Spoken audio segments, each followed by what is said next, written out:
Start कर। है प्रार्थना गुरुदेव से ये स्वर्ग संसार हो, अति उच्चतम जीवन बने, परमार्थमय व्यवहार हो, ना हम रहे अपने लिए, हमको सभी से गर्ज है, गुरुदेव ये आशीष दे जो सोचने का फर्ज है। हम हो पुजारी तत्व के, गुरुदेव के आदेश के, सच प्रेम के नित नेम के, सधर्म के सत्कर्म के, झूठी राह की, अन्याय की अभिमान की, सेवा करन को दास की, परवाह नहीं हो जान की।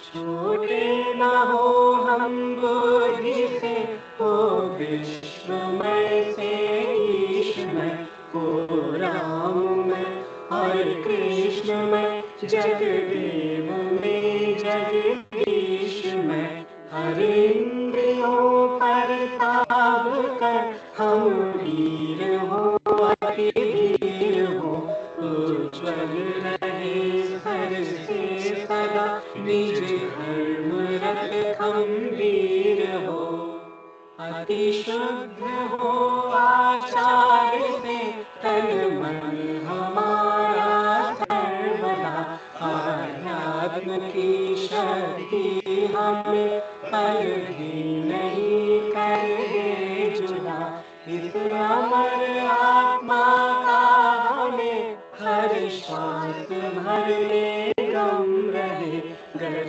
मौत भी आ गई, सुख दुख हमसे कम रहे।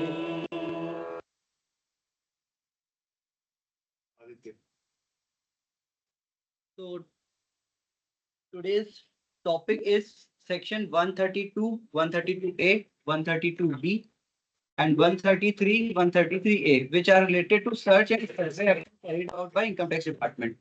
पहला सेशन वैसे तो नियति ले रही थी, बट शायद कुछ तो चोट लग गई है उस रीजन से, तो उसकी प्रेजेंटेशन मैं ले रहा हूँ। फिर सर्वे वाला पार्ट पंकज कवर करेगा। एंड देन सर 139 है उसका, बट आज हम लोग को लग रहा है सर्च एंड सर्वे में ही तो शायद दो हो जाएगा। स्पीकर तो था। अभी मोस्ट ऑफ द 2 स्पीकर्स ही हैं, ऑल्दो उसने प्रेजेंटेशन कंप्लीट कर रखी है, ठीक है। तो वो डिपेंड।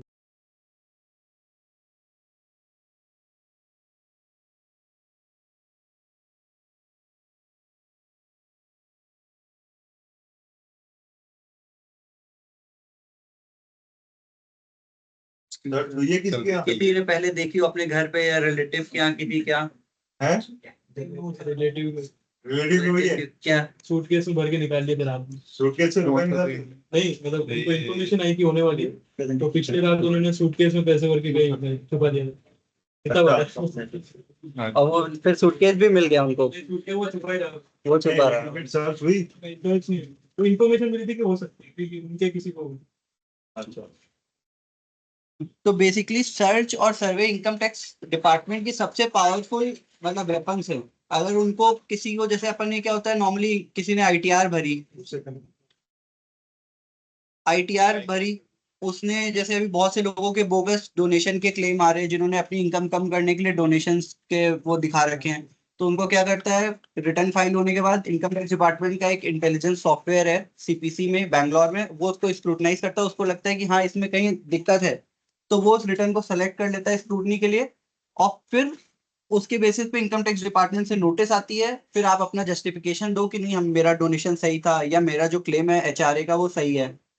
बट अगर कहीं इनकम टैक्स डिपार्टमेंट को ऐसा लग रहा है कि कोई ऐसा रास्ता नहीं है हमारे पास, या उससे इंफॉर्मेशन आने का कुछ नहीं पता चल रहा है, और फिर भी लगता है किसी आदमी के पास घर पे बहुत सारे पैसे रखे हैं, गोल्ड रखा है, उसके पास गाड़ियां हैं बहुत सारी, लेकिन उसकी इनकम तो 10 लाख की, लेकिन उसके पास घर पे BMW 4 खड़ी है, तो उस केस में क्या करता है वो, फिर पावर एक्सरसाइज करता है सर्च की। तो सर्च में सेक्शन 132 में लिखा है कि सर्च में क्या क्या किया जा सकता है। पहले देखते हैं basis of search. A search and seizure is required to be initiated when income tax official in consequence of information in his position has reason to believe that any person to whom summon or notice was issued to produce books of accounts or other documents has omitted to produce them. Any person to whom summon and notice will be issued will not produce any books of accounts, or any person who is in possession of any money, bullion, jewelry or other valuable article or thing did not disclose or would not disclose such article or thing. मतलब income tax officials को ऐसा लगता है कि उनके पास कोई ऐसी information है या उनको उनको लगता है, मतलब रीजन टू बिलीव है कि ऐसा इस आदमी के पास ऐसे डॉक्यूमेंट्स या असेट्स या ऐसी चीजें मिल सकती है जो कि ये डिस्क्लोज नहीं करा है आज तक और आगे भी नहीं करेगा। तो ये तो हो गया उनका बेसिस ऑफ रीजन कि किसी भी पार्टी को आइडेंटिफाई करने के लिए पहले कोई रीजन होना चाहिए। उन्होंने उसको ऑब्जर्व किया, उसके 2 साल 5 साल की रिटर्न देखी, बोले कि ये रिटर्न तो 10 लाख की भरता है, इसके इनकम तो इतनी है, बिजनेस इनकम ये दिखाता है 1 करोड़ का टर्नओवर, लेकिन असेट्स इतने हैं, प्रॉपर्टी परचेज पे परचेज करता जा रहा है, कार्स हैं, बहुत सारी चीजें हैं। तो वो एक reason to believe income tax authority के लिए बन जाता है कि इस रीजन से हम इसके यहाँ सर्च कर सकते हैं। उस रीजन को किसी को भी उसमें क्या होता है कि सर्च के पहले एक वारंट लेना पड़ता है। जरूरी नहीं है कि कोई भी इनकम टैक्स ऑफिसर का आज मूड हुआ तो वो किसी घर जाके सर्च कर ले, उसको अपने सीनियर अथॉरिटी से, जो कि जैसे जयपुर में प्रिंसिपल चीफ कमिश्नर बैठता है एक, उससे अथॉरिटी लेनी होती है, उसको रीजन समझाने पड़ते हैं डॉक्यूमेंट करके पूरा कि ये रीजन है मेरा इस पर्सन को सर्च करने का। वो उस रीजंस को देखता है, फिर प्रिंसिपल कमिश्नर उस ऑफिसर को ऑथराइज करता है कि हाँ तुम जा सकते हो, और उसके साथ उसकी टीम डिफाइन करता है कि इन इन लोगों को लेके जाओगे, इन लोकेशंस पे लेके जाओगे।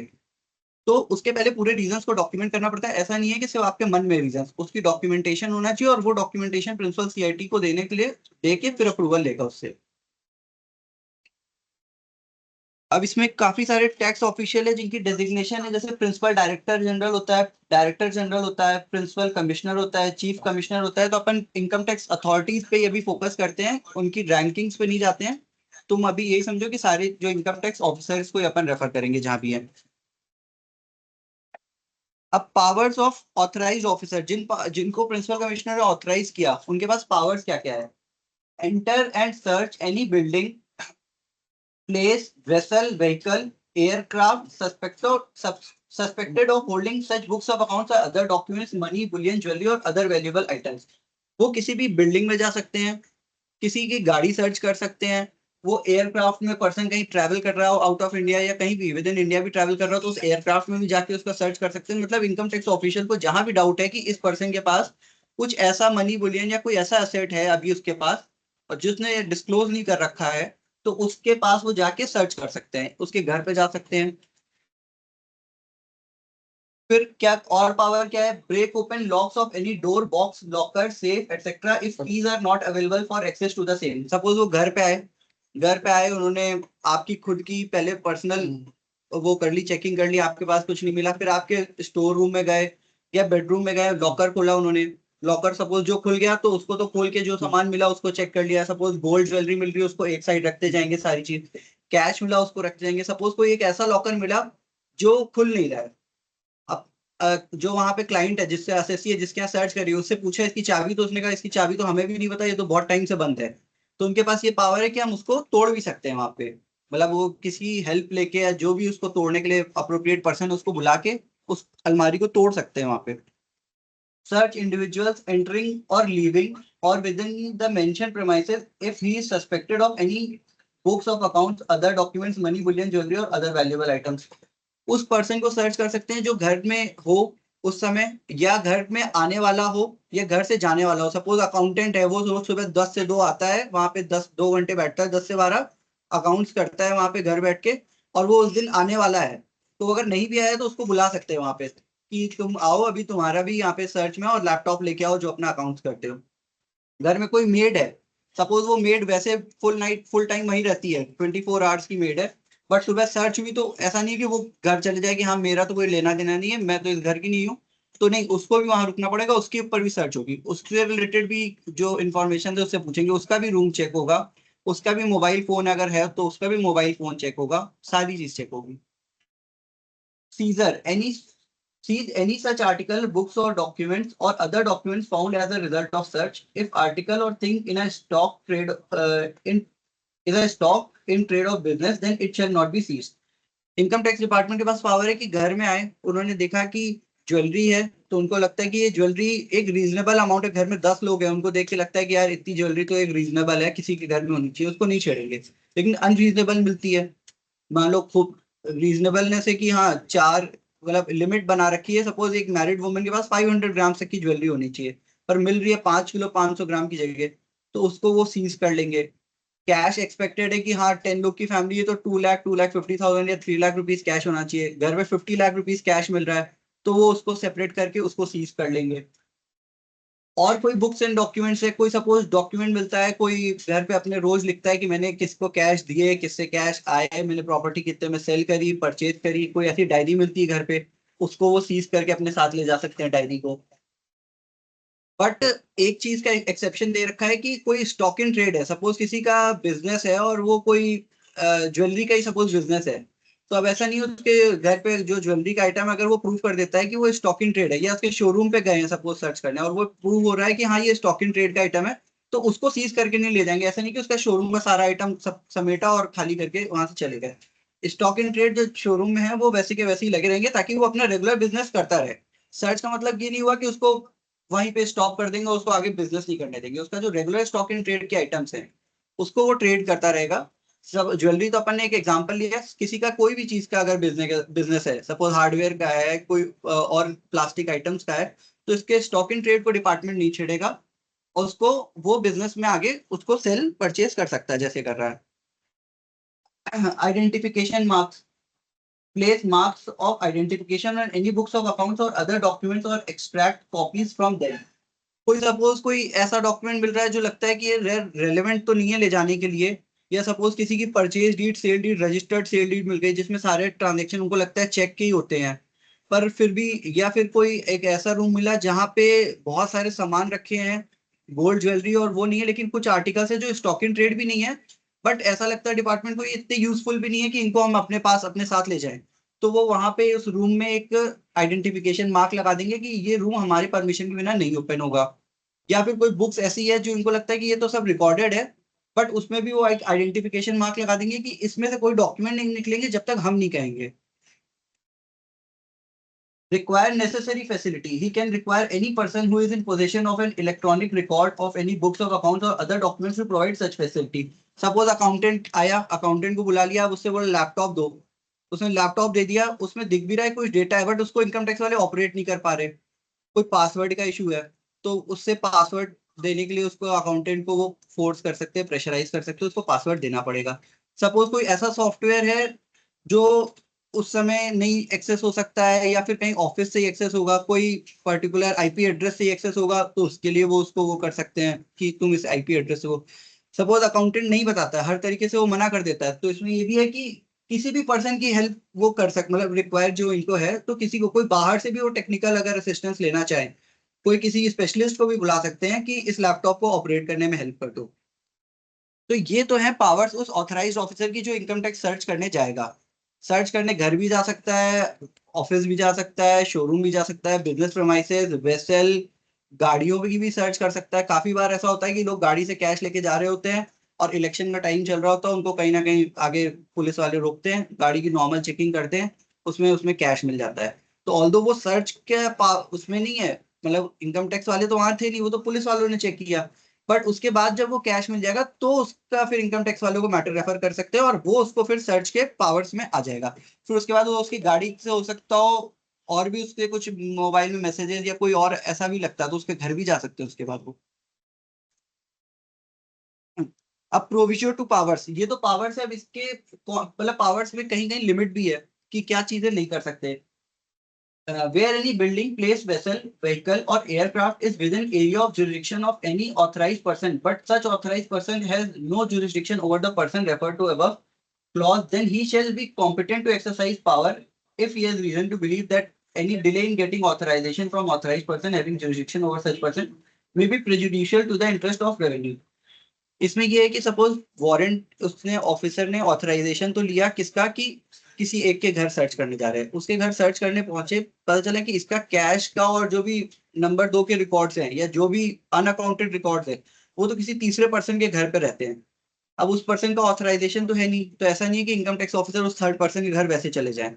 तो एक ऑप्शन तो है कि वो वापस से प्रिंसिपल कमिश्नर के पास जाए, उनको फिर उसका रिकॉर्ड बना के दे कि हाँ हमको ऐसा लगता है कि उसके घर पे मिलेगा और ऐसा ऐसा होगा, फिर वापस अप्रूवल लेके आए और फिर नेक्स्ट डे उसके यहाँ जाए। जब तक नहीं हो सकता हो वो वहां से भी शिफ्ट कर दे, जिसको जिसके सर्च हुई हो वो तो सब ढूंढ लेगा कि हाँ मेरा सारे आर्टिकल्स यहाँ पे रहते हैं, मेरे सारे अनरिकॉर्डेड स्टॉक सारी यहाँ पे है, तो वो वहां से भी शिफ्ट कर देगा। तो स्पेशली इसमें पावर दे रखी है कि अगर आपके पास उस थर्ड पर्सन का वारंट नहीं भी है, फिर भी आपको लगता है कि उसके पास कुछ मिल सकता है, तो आप विदाउट वारंट भी आप उसके घर जा सकते हो ऑन द बेसिस ऑफ कि इसके यहाँ पे एक सर्च का वारंट मिला है, आप सेकंड पर्सन के भी जा सकते हो, बट आपके पास उसका कोई बेसिस ऑफ कनेक्शन होना चाहिए। Second, where it is not possible or practical to take physical possession of any valuable article or thing and remove it to a safe place due to its volume, weight, or physical characteristics, or due to it being of dangerous nature, then officer may serve an order on the person who is in immediate possession of such article that he should not remove or deal with them without the permission of authorized officer. Suppose घर गए, कोई ऐसा item मिल गया कि जो थोड़ा hazardous nature का है, जो इनकम टैक्स वाले चाहते तो ये सीज करना बट कर नहीं सकते, कोई प्रैक्टिकल डिफिकल्टी है, या वो किसी इस तरह के कंटेनर में है कि उसको उस कंटेनर से हटा नहीं सकते, तो वो क्या करेंगे कि उस एरिया को सीज कर देंगे। अगर वो रूम में है तो उस रूम को लॉक कर देंगे, उसमें कह देंगे कि इसको हमारे परमिशन के बिना आप नहीं इसको हटा सकते। या कोई ऐसी चीज है, या सपोज कोई पेरिशेबल आइटम ही है, तो ऐसा नहीं है सब कुछ सीज कर लेंगे, कोई ऐसा चीज है कि जो 2-3 दिन में खराब हो जाता है, तो 2-3 दिन में जो चीज खराब हो जाती है उसको सीज करके इनकम टैक्स भी अपने पास क्या करेगा ले जाके, तो उसको या तो 2 दिन के लिए होल्ड करवा देगा कि इसको आप बेच नहीं सकते हो, और अदरवाइज उसको पावर दे देगा असेसी को या जो भी क्लाइंट है कि तुम इसको यूज कर सकते हो अपने पर्पज से, इसको बेच सकते हो, इसको जैसे भी डिस्पोज करना चाहो वैसे कर सकते हो। तो उन आर्टिकल्स को वो सीज नहीं करेगा। 132(1)(a), where the authorized person has a reason to believe that any books of accounts or other documents, money, bullion, jewelry, or other valuable items which for which he is authorized to take any action under subsection 1, kept in any building, place, or vehicle or aircraft not mentioned in the authorization, he can take action on such suspected place, notwithstanding anything contained in the act. वो अपन ने अभी जो discuss किया कि किसी एक ऐसी place का ऑथराइजेशन, उसको डाउट है कि यहाँ पे भी कुछ मिल सकता है लेकिन उसके बाद उसका ऑथराइजेशन नहीं है, तो भी वो उस प्लेस पे जाके सर्च कर सकता है, उसको पावर दे रखी है ऐसी। Authorized officer can request assistance from any police officer, any central government officer, or any other approved person or entity. अब सपोज घर गए, एक अपने ही एक क्लाइंट का एग्जांपल है, वो झालावाड़ में रहते थे, वो मोमडन फैमिली थी, वहां पे वो पूरी कॉलोनी वैसी थी कि वहां कोई एंटर कर ही नहीं सकता था। वहां सर्च करने गए इनकम टैक्स वाले, इनकम टैक्स वालों पे ही मतलब जो 4 या 5 उनकी गाड़ी आई थी उनपे ही वो लड़ने के लिए वो लोग आ गए विद फैमिली और विद कॉलोनी पूरी, तो वो इनकम टैक्स वाले वहां से उस समय तो भाग गए, फिर विद पुलिस की असिस्टेंस के साथ वो वापस आए। तो नॉर्मली जितनी भी सर्चेज होती है पुलिस वालों की असिस्टेंस की वो हेल्प ले सकते हैं। सेंट्रल गवर्नमेंट का कोई ऑफिसर, सपोज कोई डॉक्टर की हेल्प चाहिए कि वहां पे जाके कोई ऐसी चीज है या कोई एजेड पर्सन है तो डॉक्टर को भी अपने साथ ले जा सकते हैं। कोई ऐसा चीज है कि सपोज कोई वहां पे सॉफ्टवेयर ऑपरेट हो रहा है या कुछ ऐसी चीज है जिसको हैक करना मुश्किल रहेगा, तो कोई एक्सपर्ट को भी बुला सकते हैं। वो सारा मतलब इनकम टैक्स ऑफिसर का पार्ट बन जाएंगे, ऐसा नहीं कि कोई अनऑथराइज पर्सन एंटर कर रहा है, वो सारे इनकम टैक्स ऑफिसर का ही पार्ट बन जाएंगे उसमें। और कोई भी पर्सन जो ऑथराइज मतलब अप्रूव पर्सन है, सपोज ज्वेलरी का वैल्यूएशन वहां पे करना रहता है, ज्वेलरी का वैल्यूएशन इजी नहीं रहता है क्योंकि उसमें डायमंड्स भी है, स्टोन्स भी है, सब कुछ लगे, गोल्ड भी है, सिल्वर भी है, तो कोई ऑथराइज ज्वेलर जो होंगे गवर्नमेंट के, वो उनको भी अपने साथ लेके जाते हैं कि उस ज्वेलरी का वैल्यूएशन कर सके कि कितने की वैल्यू, मतलब उसकी 20 लाख की वैल्यू है, 25 लाख की वैल्यू है, 30 लाख की वैल्यू है, तो उसके लिए वो एक ऑथराइज ज्वेलर को भी ले जा सकते हैं। Where it is not possible or practical to take physical possession, he may serve an order who is immediate possession। ये अभी अपन ने लास्ट में जो डिस्कस किया सेम वही चीज है कि अगर जहाँ प्रैक्टिकल नहीं है हमारे पास पोजीशन लेना, वहां हम उसको मार्क करके प्लेस कर सकते हैं कि इसको आप छेड़ नहीं सकते। Authorized officer may record statement of person available at such premises. These statements shall be recorded in presence of 2 independent witnesses. These statements are recorded on oath, which are difficult for assessee to retract later. अब search करने गए, जो items मिलने थे वो मिल गए, gold मिल गया, money मिल गया, कुछ पेपर्स मिल गए। अब आती है बारी की ये सारी चीज तो ढूंढ ली उन्होंने एक दिन में या 2 दिन में। अब आता है कि इन पेपर्स के ऊपर उनको एक्सप्लेनेशन लेना होता है जिसके यहाँ से मिला। तो 132(4) में पावर दे रखी है कि ऑथराइज्ड ऑफिसर उनके स्टेटमेंट्स रिकॉर्ड कर सकता है, उनसे क्वेश्चन पूछेगा और उनको आंसर देना मैंडेटरी। ऐसा नहीं बोल सकते कि मैं नहीं बता रहा या मैं नहीं जवाब दूंगा। उनको आंसर देना मैंडेटरी, और नहीं देते हैं अगर वर्स्ट टू वर्स्ट केस तो उनके अगेंस्ट जाती है सारी चीजें। तो उनसे क्वेश्चन पूछेंगे कि सपोज आपके यहाँ ये 50 लाख रुपए कैश मिले तो इसका क्या सोर्स है। तो वो कोई रीजन देगा कि मेरा पुराना है, बैंक से विड्रॉल है, बैंक से विड्रॉल नहीं है तो मेरे बिजनेस का है। कुछ भी रीजन दे सकता है। अगर उसके पास प्रॉपर जस्टिफिकेशन है तो वो उसके लिए आगे हेल्पफुल हो जाएगा कि हाँ मैंने उस दिन बताया था ये मेरा रीजन है, और फिर आगे वो डॉक्यूमेंट के साथ सपोर्ट कर देगा तो उसके लिए बेनिफिट रहेगा।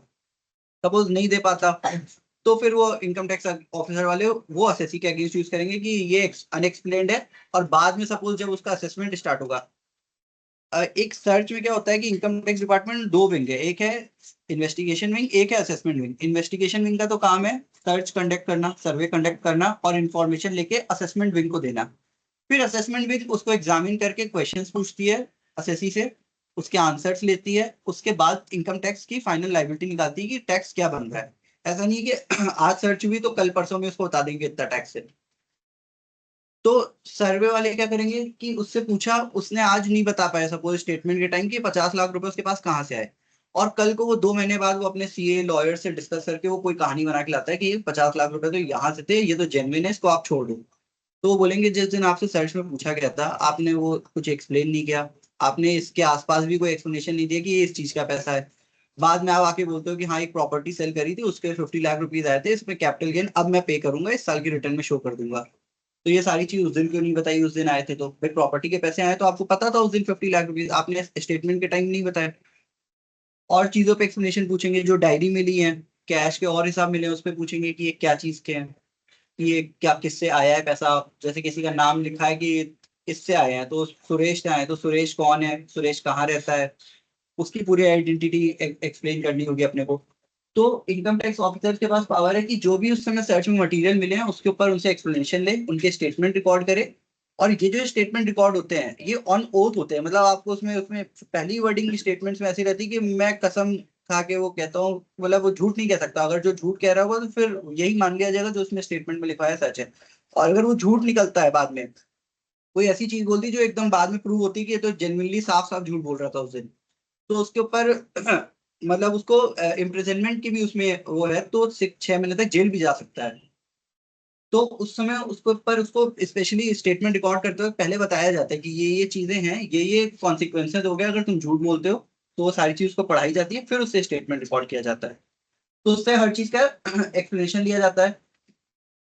प्लस 2 इंडिपेंडेंट विटनेस होना जरूरी है। ना ही वो इनकम टैक्स डिपार्टमेंट के लोग होने चाहिए जो 2 इंडिपेंडेंट है वहां पे, ना ही इसके कोई रिलेटिव होने चाहिए। मतलब कोई बाद में ऐसा नहीं कह सकते कि सर्च के टाइम जो स्टेटमेंट हो रहे थे वो मेरे से जबरदस्ती इन्होंने ऐसा लिखवा लिया। मैं तो ये बताना चाहता था कि हाँ प्रॉपर्टी सेल के पैसे थे, लेकिन मेरे को इन्होंने लिखने नहीं दिया उस दिन कि नहीं लिखने देंगे ये चीज इसके अंदर। तो 2 इंडिपेंडेंट विटनेस होना जरूरी है, वो उस कॉलोनी के भी हो सकते हैं, कोई भी ऐसा पर्सन होना चाहिए जिसको दोनों लोग जानते तो हो, बट कोई इनकम टैक्स डिपार्टमेंट का भी पार्ट नहीं होना चाहिए और असेसी का खुद का फैमिली मेंबर भी नहीं होना चाहिए। अब एक केस में अपने ये भी हुआ था कि स्टेटमेंट रिकॉर्ड हुआ, उसमें जो 2 विटनेस थे वो दोनों इनकम टैक्स ऑफिसर्स ही थे। उस स्टेटमेंट में जितनी भी चीज एसएससी ने एडमिट करी थी उसने बाद में रिट्रैक्ट कर दी। ऑल्दो 132(4) में जो स्टेटमेंट होते हैं रिकॉर्ड उसको रिट्रैक्ट बाद में नहीं कर सकते, मतलब आप उसके अगेंस्ट नहीं जा सकते कि आपने उसमें जो एक्सप्लेनेशन दिया है ऐसा नहीं कि बाद में रिवर्स कोई दूसरा एक्सप्लेनेशन दे दो। बट उस केस में उसने दूसरा एक्सप्लेनेशन दिया, अपन ने इनकम टैक्स को उसमें उसको एक्सप्लेन भी किया कि ये रीजंस की वजह से रिट्रैक्शन हमने फाइल किया है, क्योंकि दोनों विटनेस भी वो थे। इनकम टैक्स डिपार्टमेंट ने अपनी बात एक्सेप्ट करी और उसको अलाउ किया कि जो ये 132(4) का स्टेटमेंट था उसके ऊपर रिलाई नहीं कर सकते क्योंकि ये नॉन जेन्युइन है, जस्ट बिकॉज की 2 इंडिपेंडेंट विटनेस नहीं थे। तो इंडिपेंडेंट विटनेस होना भी बहुत जरूरी है। फिर 132(4)(a) आता है, where any books of accounts, other document, money, bullion, jewelry, other valuable items are found in possession or control of a person during course of search, then following shall be presumed। अब किसी के घर पे जो भी money, Boolean, document और कुछ भी मिल रहा है तो इट शैल बी प्रिज्यूम्ड कि such books of accounts, document and other article belong to such person, मतलब जिसके घर पे मिल रहा है ये माना जाएगा उसी का है। मतलब ये प्राइमरी अजम्पशन है। अगर किसी और का है तो आपको प्रूव करना होगा। सपोज मेरे यहाँ ज्वेलरी रखी है, मेरे फ्रेंड की भी रखी है, कोई रीजन की वजह से हम लोग साथ लास्ट वेडिंग में जब भी गए थे साथ गए थे, तो उसकी ज्वेलरी भी मेरे घर पे आ गई। तो अगर मेरे यहाँ कभी सर्च हो जाती है तो और मेरे को प्रूव करना, तो ये इनकम टैक्स वाले तो यही प्रिजम्पशन करेंगे कि ये दोनों सारी ज्वेलरी जो रखी है आपकी है। अगर वो मेरी नहीं है तो ये मेरे को कोई विद एविडेंस या कोई ऐसे चीज के साथ उनको प्रूव करना होगा। स्टेटमेंट में भी ये चीज लिखवानी होगी कि ये मेरी नहीं है, ये मेरे फ्रेंड की है। हम इस वेडिंग में गए थे, उसके बाद हम आए तो ये मेरी ज्वेलरी मेरे साथ आ गई, मैं उसको अब रिटर्न करूंगा। तो ये प्राइमरी प्रिजम्पशन है। अगर आप कुछ एक्सप्लेनेशन नहीं देते तो कि वो आपसे रिलेटेड है। Contents of such books of accounts and other documents are true.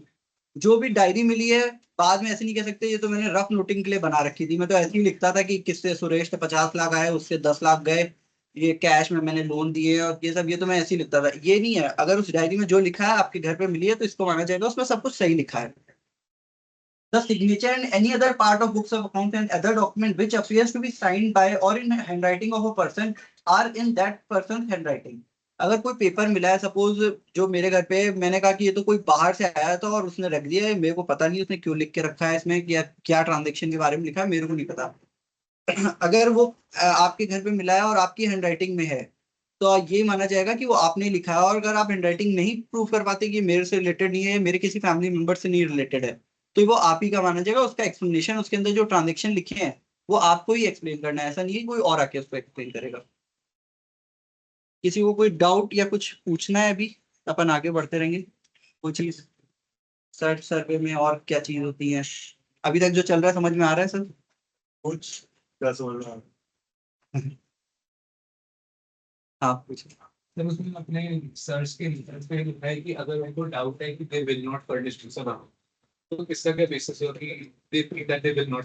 नहीं, सपोज कि 5 साल से मैंने बताया कि 5 साल से किसी की स्क्रूटनी कर रहे हैं, बैलेंस शीट देख रहे हैं, आईटीआर देख रहे हैं, उनको लग रहा है कि यार इसकी तो रिटर्न ही 10 से 12 लाख या 15 लाख रुपए है। वो हर साल कहीं नए इन्वेस्टमेंट करता है, कोई प्लॉट में या कोई जगह, हर साल हर दूसरे साल कोई गाड़ी ले ले रहा है, उसकी जो लिविंग स्टैंडर्ड्स है वो उसकी इनकम स्टेटमेंट को मैच नहीं कर रहे, तो उनको ये लग रहा है कि ये जब 3 साल से 4 साल से नहीं डिस्क्लोज कर रहा, तो इट अपीयर्स टू मी कि ये आगे भी नहीं डिस्क्लोज करेगा और वेट नहीं करना चाहिए, हमें इसके यहाँ सर्च एक्शन ले लेना चाहिए। तो फर्स्ट वाले में आ गया कि ऐसे नॉट हैज नॉट डिस्क्लोज और विल नॉट डिस्क्लोज, मतलब दोनों ही है, उनके पास सारी पावर है। एक उनको रीजन बनाते वक्त उनके पास ये भी है कि वो एक इमेजिनेशन भी अपनी उसमें रख सकते हैं कि ये रीजंस हैं। वो रीजंस गलत होंगे तो भी क्या होता है, वो भी अपने इसमें भी आएगा कि अगर उनका रीजंस उन्होंने जो विल नॉट प्रोड्यूस को उन्होंने ये कर लिया कि हाँ इसका मतलब ये नहीं प्रोड्यूस करेगा, तो उसका क्या कॉन्सिक्वेंस है ऑन इनकम टैक्स पार्टीज, वो भी अभी आएगा इसमें। 132(8).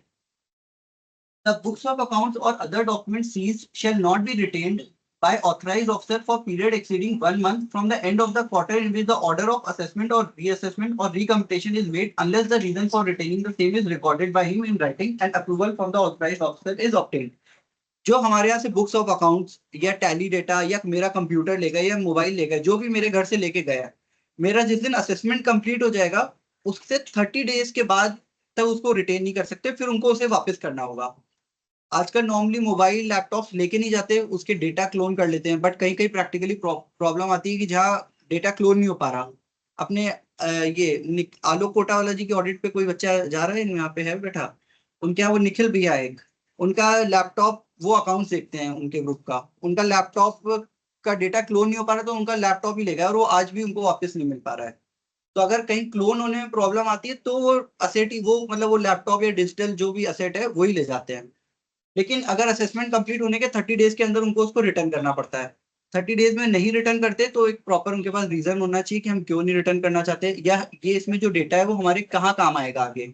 तो वो अगर रीजन इन राइटिंग है तो वो रिटर्न करते हैं। और नॉर्मली जनरली क्या होता है, income tax department assessment complete हो जाता है जब तक उस पर्सन की डिमांड जीरो नहीं हो जाती आगे जाके, क्योंकि असेसी उसके अगेंस्ट अपील में चला जाता है या कुछ करता है, जब तक जीरो नहीं हो जाती उनके पास हमेशा रीजन रहता है और वो रिटेन करते ही हैं। तो ये 30 डेज वाली जो है कंडीशन, वो बहुत कम केसेस में वापस आता है सेट, अदरवाइज वो उसको रिटेन करता है जब तक उसका केस चलता रहता है। 132(9). The person from whose custody any document or books is found, he may take copies of those documents in presence of authorized officer. Suppose मेरे यहाँ कोई डायरी मिली, वो इनकम टैक्स वाले ले जा रहे हैं, तो मेरे पास राइट है कि उनके प्रेजेंस में मैं उसकी एक कॉपी ले सकता हूँ या उसकी इमेजेस खींच के रख सकता हूँ कि हाँ ठीक है आप डायरी तो ले जा रहे हो, एटलीस्ट मेरे पास मेरा रिकॉर्ड एक बार मेरे देखने के लिए तो छोड़ जाओ।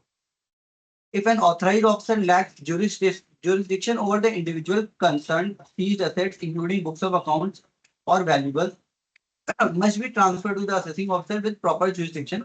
This handover must occur within 60 days of last authorization of such execution.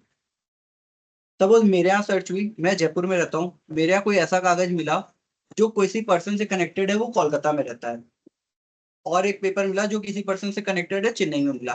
तो इनकम टैक्स वाले यहाँ तो मेरा असेसमेंट करेंगे, बट चेन्नई वाले का और कोलकाता वाले का असेसमेंट यहाँ उसका करने का कोई मतलब नहीं है। उस पर्सन को या तो यहाँ ट्रैवल करना होगा या यहाँ कोई काउंसिल को अपॉइंट करना होगा, उसकी सपोज सीए फर्म वहां पे है, तो वो यहाँ कैसे डील करेंगे? तो वो कहते हैं कि उस केस में आपको उस पेपर की इमेज या उससे रेलेवेंट जो डेटा है वो वहां के उसके जुरिसडिक्शनल असेसिंग ऑफिसर को भेज दो, जो कोलकाता वाला है, कोलकाता इनकम टैक्स डिपार्टमेंट में भेज दो। वो उस डेटा के बेसिस पे उसके अगेंस्ट असेसमेंट करेंगे, उसका जो भी टैक्स रिकवरी बनता है वो उससे करेंगे। तो अगर जिसके यहाँ सर्च हुई है उसके जुरिसडिक्शन के बाहर का कोई पर्सन मिलता है तो उसके इनकम टैक्स ऑफिसर को डेटा हैंड ओवर कर दो, वो उसके अगेंस्ट एग्जामिनेशन करेगा।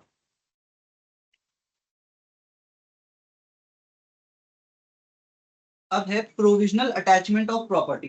To protect revenue interest and authorise officer can provisionally attach any property belonging to the assessee. This requires written justification and prior approval from higher authorities. A provisional attachment remains effective for a period of 6 months from the date of attachment order was issued. This provides defined time frame for the provisional measure before the further action or review is required. Suppose कोई किसी के यहाँ search करी, उसके यहाँ कोई asset या कोई चीज नहीं मिली, उसके लेकिन उसके पास प्रॉपर्टी बहुत सारी मिल गई, इनको लग रहा है कि यार इसके पास ज्वेलरी और मनी तो नहीं है, कुछ सीज करने को नहीं है अपने पास। तो इनकम टैक्स वाले को लगता है कि कहीं से तो हमारे पास सिक्योरिटी रहे कि हमारा मनी बुलियन जो कल को टैक्स ही देगा कहाँ से। लेकिन देखा कि इसके पास प्रॉपर्टी बहुत सारी है, तो वो क्या करते हैं कि उसकी प्रॉपर्टीज के ऊपर सीजर लगा देते हैं, जेडीओ को या सब रजिस्ट्रार को एक नोटिस लिख देते हैं कि ये अपनी प्रॉपर्टी परचेज और सेल मतलब सेल नहीं कर सकता बिना हमारी परमिशन के। तो इनडायरेक्टली उन्होंने क्या किया कि to protect the interest of the revenue, मतलब इनकम टैक्स डिपार्टमेंट अपना प्रोटेक्शन के लिए कि हाँ कल को इससे पैसे की रिकवरी कर पाए, उसकी प्रॉपर्टीज के ऊपर सेल के ऊपर लियन लगा देगा कि आपको ऑथराइज नहीं है, आप उसे बेच सकते हो। Valuation and reporting. The authorise officer may refer case to valuation officer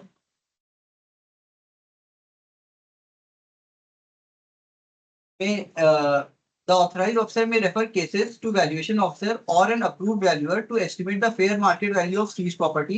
These experts must submit their valuation report within 60 days of receiving the reference. Suppose किसी ने सर्च करे, कैश ज्वेलरी जो भी चीज मिलनी थी वो मिल गई, उससे एक्सप्लेनेशन भी ले लिया। अब उसका जब घर देखा तो घर एकदम लाविश था, उसे पूछा कि इसका कंस्ट्रक्शन तुमने कब, घर प्रॉपर्टी कब लैंड परचेज करी? उसने कभी 4 साल पहले करी। कंस्ट्रक्शन कब कराया? अभी 2 साल कंस्ट्रक्शन, 4 साल पहले प्रॉपर्टी खरीदी फिर 2 साल कंस्ट्रक्शन कराया। प्रॉपर्टी में कितने पैसे खरीदने में लगे? उसने लैंड के डॉक्यूमेंट दे दिए कि मैंने इतने का प्लॉट खरीदा और ये है। उसने पूछा कंस्ट्रक्शन में कितने पैसे लगे, तो वो बोलता है कंस्ट्रक्शन में तो 20 लाख रुपए लगे।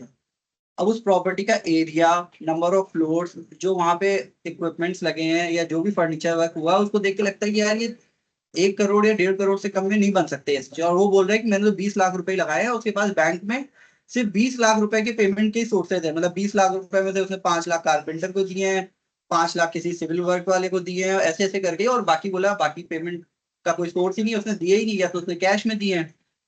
इनडायरेक्टली यही प्रूव करता है कि उसने कैश में दिया है। और वो बोल रहा है नहीं मैंने तो 20 लाख रुपए खर्च किए हैं, और इनकम टैक्स वालों का है कि ये तो 1 करोड़ से कम में बन ही नहीं सकता ये ऐसा कर। तो इस केस में क्या किया जाए, डिसीजन कैसे लिया जाएगा, इसकी एक्चुअल वैल्यूएशन कौन निकाले? तो ये क्या करते हैं, वैल्यूएशन ऑफिसर को अपॉइंट करते हैं, उसको रेफर करेंगे केस। वो गवर्नमेंट रजिस्टर्ड वैल्यूएशन ऑफिसर होगा, इनकम टैक्स में उसका ऑथराइजेशन होगा, मतलब वो पहले उसको इनकम टैक्स में अपना अप्रूवल लेना पड़ता है, ऑथराइजेशन लेना पड़ता है, उसका वैल्यूएशन की पावर देंगे उसे। वो उनके घर जाएगा, सारी चीजें चेक करेगा कि अच्छा ये फर्नीचर इतना है, फर्नीचर पे ये मटेरियल लगा हुआ है, गेट्स कौन से उसके हैं, हैंडल्स कौन से मटेरियल के हैं, यहाँ तक कि बाथरूम फिटिंग्स, लिफ्ट, सारी चीजों को वो चेक करेगा। उससे एक वो वैल्यूएशन का एक एस्टिमेट निकालेगा कि इनके घर में कंस्ट्रक्शन में अगर 2 साल पहले की भी कॉस्ट लेते हुए देखें, इन्फ्लेशन वगैरह सारी चीज कंसिडर करते हुए इतने की कंस्ट्रक्शन कॉस्ट हुई होगी। वो सपोज निकालता है 80 लाख रुपीज, तो वो 80 लाख रुपीज फिर बाइंडिंग रहेगा। इनकम टैक्स ऑफिसर वाले 1 करोड़ सोच रहे थे, बट उनको भी 80 लाख ही मानना पड़ेगा, और वो 25 लाख जो सोच रहा था या 20 लाख सोच रहा था उसको भी 80 लाख पे बाइंडिंग होगी। अब सपोज लेकिन असेसी इनकम टैक्स के ऊपर तो वो बाइंडिंग हो गई 80 लाख, वो तो उसको नहीं चैलेंज करेंगे, लेकिन असेसी फिर भी जिद पे अड़ा है कि नहीं मेरे तो 20 ही लाख खर्च हुए हैं, तो फिर उसके अगेंस्ट उसके पास पावर है कि हाई कोर्ट में जाए, वहां जस्टिफिकेशन दे कि इस वैल्यूएशन रिपोर्ट में ये मिस्टेक्स है। इन्होंने सपोज कि ये फर्नीचर की रेट इतने रुपए से लगा दी, बट हमारा मेरा तो मटेरियल ही 200 रुपए से खरीदा हुआ है, इन्होंने 2000 रुपए की रेट लगा दी। कुछ उसको मेजर डिफरेंस बतानी होंगी कि इस वजह से ये वैल्यूएशन रिपोर्ट गलत है। अगर वो जस्टिफाई कर देता है तो हाई कोर्ट का डिसीजन उसके फेवर में आएगा, फिर उसकी 20 लाख की भी कॉस्ट एक्सेप्ट कर ली जाएगी। उसका अगर फेवर में नहीं आता डिसीजन, तो जो वैल्यूएशन ऑफिसर ने जो कॉस्ट निकाली 80 लाख रुपीज वो मान ली जाएगी। फिर उससे इनकम टैक्स वाले बाद में पूछेंगे जो डिफरेंस ऑफ 60 लाख का और कंस्ट्रक्शन कॉस्ट है उसका रीजन पूछेंगे, वो पैसे कहाँ से आए। वो फिर सारा असेसमेंट का पार्ट बनेगा कि वो वो एक्सप्लेन कर पाता है अगर वो 60 लाख का सोर्स की कहाँ से, अदरवाइज उसके ऊपर वो टैक्स देना पड़ेगा उसे। Objections and board review. Individuals who object to object to the approval of these documents for any reason can apply to board. The application must state the reason for objection, and the board will consider it after providing the applicant an opportunity to be heard, issuing appropriate orders thereafter. Individual के पास option है कि वो objection file कर सकते हैं कि मेरा ये पर्टिकुलर चीज या ये पर्टिकुलर मनी बुलियन या ज्वेलरी सीज नहीं होनी चाहिए। सपोज इनकम टैक्स वाले बोलते हैं कि नहीं मैं तो सीज करूंगा, भाई तुम्हारा ये एक्सेस मिल रहा है, ये रीजनेबल है ही नहीं है इसे, और मैं इसको सीज करना चाहता हूँ। तुम्हारे घर पे 15 लाख रुपए कैश मिले हैं, रीजनेबिलिटी तुम 2 ही लोग रहते हो, दोनों सीनियर सिटीजन हो, तो तुम्हारे घर में 15 लाख का अभी कोई सोर्स ही नहीं है ना आपके बैंक में विड्रॉल से लास्ट 1-2 सालों में कहीं, तो ये 15 लाख अनरीजनेबल है। उन्होंने कहा हम तो सीज करेंगे। वो दोनों सीनियर सिटीजन कहते हैं कि नहीं ये तो हमारी पास्ट सेविंग्स है, हम इसको नहीं सीज होने देंगे और हमारी मेडिकल इमरजेंसी में काम आ सकता है। हम उस दिन ना हम एटीएम यूज करना जानते हैं, ना नेट बैंकिंग यूज करते हैं, ना हमारे पास कोई हेल्थ पॉलिसी है, ना कुछ है, तो हमें तो ये नहीं हम सीज करने देंगे। अगर ऐसा कहीं डिस्प्यूट है तो इनकम टैक्स ऑफिसर वाले उसको सीज कर सकते हैं, एक बार ले जाएंगे। वो पर्सन सीबीडीटी में एप्लीकेशन लगाएगा विद प्रॉपर रीजनिंग कि ये इसलिए नहीं सीज होना चाहिए, ये इसका सोर्स यहाँ से आया है, ये पैसे इतने पुराने हैं, जो भी अगर वो लॉजिकल रीजनिंग दे पाता है और उसकी बात सीबीडीटी में एक्सेप्ट होती है, सीबीडीटी वाले इनकम टैक्स ऑफिसर को एक ऑर्डर भेजेंगे कि उसके जो पैसे जो आपने सीज किए थे वो उनको वापस करो। सपोज वो रीजनेबल एक्सप्लेनेशन नहीं दे पाता, जस्ट की बस मेरी मेडिकल इमरजेंसी इसलिए मेरे को रखना पड़ता है घर पे, अरे रखना पड़ता है ठीक है, बट आपके पास आए कहाँ से, आप वो नहीं समझा पा रहे हो, तो सीबीडीटी उनकी बात नहीं एक्सेप्ट करेगा, और फिर इनकम टैक्स ऑफिसर जो सीजर करके लेके गए हैं वो वैलिड माना जाएगा। तो ऑप्शन है, ऐसा नहीं है जरूरी कि इनकम टैक्स ऑफिसर जो आया है उसके पास फुल पावर है कि वो अपने मन से कुछ भी डिसीजन ले ले कि ये सीज करना है तो सीज करना है। अगर कहीं अनरीजनेबल है अपन सीबीडीटी को असेसी लिख सकता है, उसका सीबीडीटी का ऑर्डर आने के बाद डिसाइड होगा कि वो सीजर वैलिड है या उसको वापस रिटर्न भी करा जा सकता है। Power of a board. The board will make rules in relation to any search seizure under this section, and such rules may be provided for the procedure to be followed by the authorized officer for obtaining entry into the building, place, vessel, vehicle, or aircraft to be searched where free entry is not available, for ensuring safe custody of books of accounts or other documents or assets की। ये residual section है, हर act में एक section last में रहता है कि board has the power to make changes in this rule और मेक अमेंडमेंट, और कोई भी आगे फर्दर कोई चीज ऐड करना चाहते हैं। सपोज आज है बिल्डिंग वेसल व्हीकल, कोई नई चीज इनको दिमाग में आती है कि ये भी ऐड करना चाहिए इसमें, तो वो उसमें ऐड कर सकते हैं। तो बोर्ड के पास पावर है कि सेक्शन 132 में कोई भी चेंजेस लाने हैं या कोई और चीज की ऑथराइजेशन देनी है या इनकम टैक्स अथॉरिटी की पावर कहीं कम करनी है तो वो उस अकॉर्डिंग कर सकते हैं। अब एक ये केस लॉ है, TCIT versus Sanjay Singhal. A search and seizure action under section 132 was conducted by Income Tax Department at premises associated with Sanjay Singhal in Jodhpur. Now, post that DCIT initiated an assessment under section 153A. CIT confirmed addition of rupees 56,400. Upon the appeal, the tribunal meticulously examined absence of prior reason to issue search warrant. No identified nexus before and even after the raid. Sale of seized document did not belong to assessee and offered no evidence of unaccounted income. तो starting में तुमने question पूछा था कि reason अगर नहीं है और जस्ट रीजन टू बिलीव है कि हाँ मेरे को ऐसा लगता है इनकम टैक्स वाला, और उस बेसिस पे किसी के सर्च करने चले गए। सपोज वो किसी के ऐसे ही सर्च करने चले गए और बाद में पता चलता है कि जो रीजन उन्होंने वैसे रिकॉर्ड कर दिया कि एक दिन में बिना एग्जामिनेशन के कि हाँ मेरे को लग रहा है इसके सर्च करना है, और आज ही नोट किया रीजन, अगले दिन जाके अप्रूवल ले ली, या किसी से दुश्मनी निकालने के लिए अगर ऐसा किया है, और कल को सर्च करते हैं तो वो उन्होंने रीजन लिखा कि हाँ इसके यहाँ हम जाएंगे तो हमें तो बहुत सारा कैश और गोल्ड मिलेगा, और इसलिए हमको अप्रूवल दे दीजिए। उसके घर गए, ना कैश रीजनेबल अमाउंट में मिला जितने उसके बुक्स में है, या एक फैमिली के हिसाब से रीजनेबल होना चाहिए, गोल्ड और गोल्ड ज्वेलरी या जो भी चीजें मिली सब रीजनेबल मिली looking to the number of family members, ना उसके यहाँ कोई अनअकाउंटेड बुक्स में कोई ट्रांजेक्शन का कोई मिला, कि ना वो अनरिकॉर्डेड सेल परचेज के ट्रांजेक्शन करता है, कोई सपोज कोई तीसरी चीज मिल गई कि उसने बोगस डोनेशन कर रखे थे, सपोज अपनी रिटर्न फाइल करता है उसमें पॉलिटिकल डोनेशन 25-25 लाख रुपए 5 साल से डाल रहा है, जिसकी रिसिप्ट लेता है रहता है पॉलिटिकल पार्टी का, और वो फेक है, जो अपन अभी देख भी रहे हैं कुछ केसेस में आ रहे हैं। तो इस केस में ऐसे ही कुछ हुआ, जो रीजन रिकॉर्ड कर रहे थे वो रीजन से रिलेटेड कुछ उसके घर पे मिला नहीं, in during the course of assessment जो उससे डॉक्यूमेंट्स मंगाए उससे भी वो रीजन जस्टिफाई नहीं हो रहे थे कि उस रीजन की वजह से उसके यहाँ सर्च करी गई है। तो उसके यहाँ जो बोगस डोनेशन या क्लेम के जो मैंने बताया जो 25-25 लाख के पॉलिटिकल डोनेशन के जो बोगस क्लेम थे उसके जो एडिशन हुए थे, उसको भी हाई कोर्ट और ट्रिब्यूनल रिवर्ट कर दिए कि बोले कि ये सर्च एक्शन ही गलत है आपका, ये सर्च एक्शन बनता ही नहीं था, और सर्च एक्शन की वजह से आपका असेसमेंट में आया, अदरवाइज आप असेसमेंट में आते ही नहीं। तो ये जो बोगस डोनेशन है इनका भी एडिशन डिलीट करेंगे, इसके ऊपर भी टैक्स नहीं मिलेगा। तो इनकम टैक्स ऑफिसर्स को ये बहुत ध्यान रखना पड़ता है, ऐसा नहीं है कि रीजंस कैसे भी रिकॉर्ड कर ले, उस रीजन से रिलेटेड उसको वहां पे फाइंडिंग मिलनी चाहिए सर्च में। सपोज नहीं है तो उसकी जो बोगस डोनेशन थे अब वो भी उसके वैलिड माने जा रहे हैं, जस्ट बिकॉज की सर्च एक्शन ही गलत था तो उसकी सारी चीजें आगे की वैलिड है। उनके पास ऑल्दो फिर पावर आ जाएगी कि आप इसका 2 साल बाद वापस के केस रीओपन कर सकते हो या और एग्जामिन कर सकते हो, बट उस समय तो एक बार उस सर्च एक्शन की वजह से उसका सारा कुछ जीरो हो गया, मतलब उसके यहाँ जो भी चीजें मिली घर पे और जो अनएक्सप्लेन थी वो भी अब एक बार एक्सप्लेन मानी जा रही है।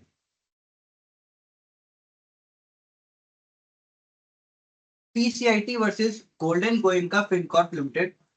A search and seizure operation under Section 132 was carried out at the premises of Golden Goenka FinCorp, during which statements were recorded from its authorized director. During the search, it was alleged that the company received cash credit, specifically share application money amounting to rupees 25 crores, which the assessing officer treated as undisclosed income. The AO's finding was based on largely on statement recorded during the search proceeding. However, the director withdrew the earlier statement citing coercion and submitted a formal retraction to that effect later. The PCIT appealed under Section 268 contending to the director's statement during the search constituted a valid admission and should be sufficient for AO to make the addition. High Court rejected the appeal on following grounds. The case revolved purely around the factual disputes, voluntariness of statement, corroborative evidence or lack thereof. The appellant did not raise any substantial question of law. इस case में क्या हुआ, एक golden Goenka Fincorp limited है, उनके यहाँ search हुई। Search के टाइम वहां के जो डायरेक्टर्स या मैनेजिंग हेड होंगे, जो मैनेजर्स होंगे, उन्होंने एक्सेप्ट किया कि हमने 25 करोड़ का कोई अनअकाउंटेड इनकम उन्होंने एक्सेप्ट कर ली कि हमने 25 करोड़ रुपए, ऑल्दो कुछ रिलेटेड बहुत ज्यादा डॉक्यूमेंट नहीं मिले, उन्होंने इनकम टैक्स वाले आते हैं प्रेशर बनाते हैं, वो दिखाते हैं कि ये कागज मिला है आपके यहाँ, ये मिला है, उस कागज में कोई फॉल्ट तो 2 लाख या 20 लाख की होती है, बट दिखाते इतने सारे पेपर है, तो जो पर्सन होता है वो एक बार थोड़ा सा प्रेशर में आ जाता है, डर जाता है। तो उनके डायरेक्टर्स ने कोशिश ये रहती है कि सर्च एक बार खत्म हो, फिर उसके बाद सीए से एडवोकेट से कंसल्ट करेंगे कि क्या करना है। तो वो कोशिश करते हैं कि हाँ एक बार जो सरेंडर करवा रहे कर लो, तो उन्होंने स्टेटमेंट में 25 करोड़ रुपीज सरेंडर कर दिए। सरेंडर कर दिए, इनकम टैक्स डिपार्टमेंट जब आगे स्क्रूटनी स्टार्ट हुई तो उन्होंने देखा कि इन कागजों से तो यार 1-2 करोड़ से ज्यादा की इनकम बनी नहीं रही है। डायरेक्टर्स को भी फोटोकॉपी मिल गई थी डॉक्यूमेंट्स की, अपने पास पावर है कि जब इनकम टैक्स वाले ले जाए उनसे फोटोकॉपी अपन ले सकते हैं, तो हफ्ते 10 दिन में वो लोग फोटोकॉपी देते हैं। जब फोटोकॉपी से उन्होंने एग्जामिन किया, उन्होंने अपने लीगल काउंसिल के साथ बैठ के एग्जामिन किया, तो उन्होंने भी कहा कि यार इसमें मैक्सिमम इन पेपर्स के बेसिस पे या इनसे तो 2 करोड़ की ही इनकम वर्कआउट होती है, और मैंने सरेंडर 25 करोड़ कर दिया। तो इस केस में क्या हुआ, डायरेक्टर ने बाद में रिट्रैक्शन फाइल किया कि मेरे से जो स्टेटमेंट रिकॉर्ड करे गए थे वो ड्यू टू कोर्शन थे, मतलब मेरे से जबरदस्ती 25 करोड़ रुपए सरेंडर करवाए थे, मेरी इच्छा नहीं थी उस दिन, मैंने बोला था कि मैं इन कागजों को बाद में एक्सप्लेन कर दूंगा, जो भी इनकम इसके बेसिस पे बनेगी उस पर टैक्स भी दे दूंगा, लेकिन उस दिन उन्होंने प्रेशर करके मेरे से 25 करोड़ रुपए सरेंडर करवा लिए। वो अगर वो चीज वो प्रूफ कर पाता है, और मतलब उसने ये बोला कि ये सारी चीजें उसने अपनी वो स्टेटमेंट की मेरी क्वेश्चन से, पीसीआईटी ने उस और उसने कहा 25 करोड़ रुपए मैं नहीं एक्सेप्ट करता, मैं इसको चैलेंज करूंगा। पीसीआईटी ने उसके इसके ऊपर हाईकोर्ट पे अपील कर दी कि इसने स्टेटमेंट में उस दिन रिकॉर्ड करते वक्त 25 करोड़ रुपीस सरेंडर करे, आज ये मना कर रहा है कि नहीं मैं नहीं एक्सेप्ट करता और बोल रहा है कि 2 ही करोड़ रुपए। तो हाई कोर्ट के पास ये सारी चीज आएगी कि क्या स्टेटमेंट फेयरली रिकॉर्ड हुआ है कि नहीं, कोर्जन से रिकॉर्ड हुआ है या कैसे है, विटनेसेस थे कि नहीं वहां पे सारे, वो सारी चीज, वो जो पैरामीटर्स है वो सारी चीज चेक करता है। हाई कोर्ट को लगा इस केस में, हाई कोर्ट हो सकता है मना भी कर देता है, नहीं कि तुमने जो डिक्लेरेशन है तुम्हारा वो सही है, तुमको 25 करोड़ पे टैक्स पे करना पड़ेगा। इस केस में क्या हुआ, हाई कोर्ट ने देखा कि जो डॉक्यूमेंट्स है वो कहीं सजेस्ट नहीं करते कि तुम्हारे 25 करोड़ की इनकम है। आपने इनकम टैक्स सर्च कर ली, मेरे ऑफिस में मेरे घर में सब चीज तो आपने देख ली, तो कोई ऐसी चीज तो है नहीं कि जो अनहिडन रह गई, या जो ऐसी चीज है आपको जो नहीं मालूम है। तो सारी चीज आपने देख ली, तो इनको देख के जब 2 करोड़ की इनकम आ रही तो मेरा सरेंडर 25 करोड़ का कैसे मैं करूंगा। वो इन चीजों को उसने बैकग्राउंड बनाते हुए कहा कि ये मेरे से जबरदस्ती सरेंडर कराया गया था। हाईकोर्ट ने उसकी बात एक्सेप्ट करी और उन्होंने कहा कि ये 25 करोड़ का वो नहीं पे करेगा, उसकी जो एक्चुअल इनकम बन के आती है उन डॉक्यूमेंट से उसी के ऊपर टैक्स पे करेगा। तो ये था सेक्शन 132 जिसमें सिर्फ सर्च से रिलेटेड सारी चीजें लिखी थी कि कहाँ सर्च कर सकते हैं, कैसे कर सकते हैं, कौन ऑथराइज्ड ऑफिसर्स हैं, और उससे रिलेटेड सारी उनकी क्या पावर्स है और क्या उनके रिस्ट्रिक्शंस है।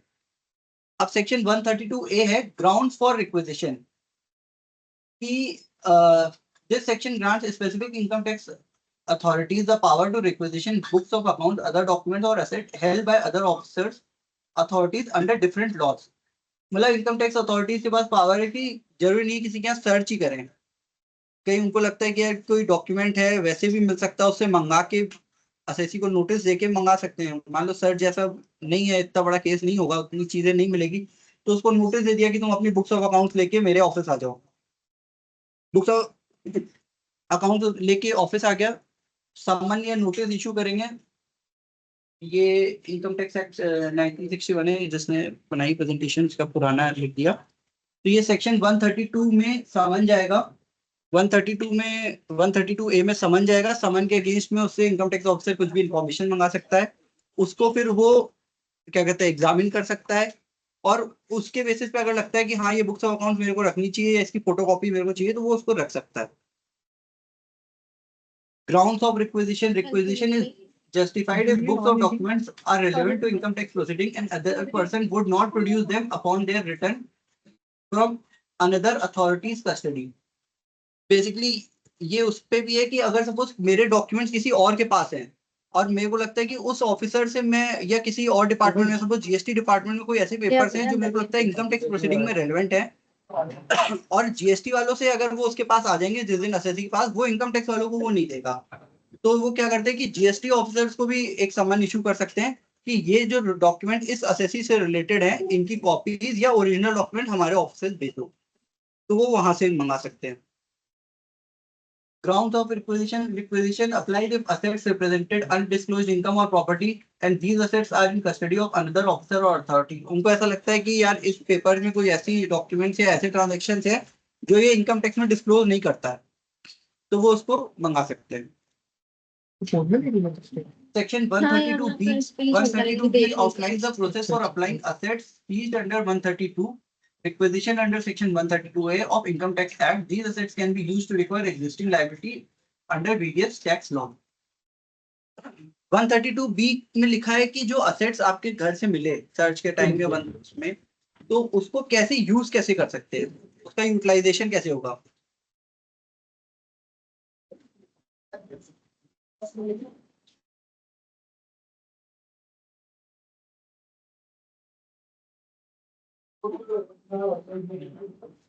तो लाइबिलिटीज कवर्ड, उसका यूटिलाइजेशन कैसे हो सकता है। सपोज जो कैश बुलियन, बुलियन मतलब समझ गए सिल्वर ब्रिक्स या गोल्ड ब्रिक्स हो गए जो एज इट इज गोल्ड का गोल्ड खरीद के रख लेते हैं with in not in form of jewellery. हाँ बिस्किट। तो ये था क्या वहाँ पे? उसका उसका यूटिलाइजेशन कैसे होगा, तो उसको यूज कर सकते हैं इनकम टैक्स एक्ट की लाइबिलिटी में, वेल्थ टैक्स की लाइबिलिटी में, अरे बात बाद में करते हैं। वेल्थ टैक्स की लायबिलिटी में एक्सपेंडिचर टैक्स पहले होता था, उसमें गिफ्ट टैक्स में interest tax, black money act अभी 2015 में नया है, तुम लोगों के भी बोर्ड्स में आ गया होगा शायद, बेनामी प्रॉपर्टी एक्ट नाम से। तो इन सब की लायबिलिटीज को रिकवर करने के लिए वो यूज हो सकता है इनकम टैक्स वाले ने। लेकिन सपोज कोई यूज मनी लेके गए, बुलियन लेके गए, जीएसटी वाले बोले कि हमारी लाइबिलिटी पेंडिंग है, तो उनको मना कर देंगे कि हम हमारी लाइबिलिटी वो अपनी वाली तो सेटल करेंगे, जीएसटी वालों को देने के लिए लायबल नहीं है। जीएसटी लाइबिलिटी जीएसटी डिपार्टमेंट अपने हिसाब से रिकवर करे। A person can apply A person can apply to assessing officer within 30 days for asset release if the source of acquisition is explained satisfactorily, existing liability is recovered, then remaining asset is released with the approval from higher authorities within 120 days. सारी liabilities recover हो गई, सब कुछ हो गया, उसके बाद जो असेट बच जाएगा उसको वो वापस असेसी को वापस कर देंगे 120 डेज में। चाहे तो जीएसटी वाले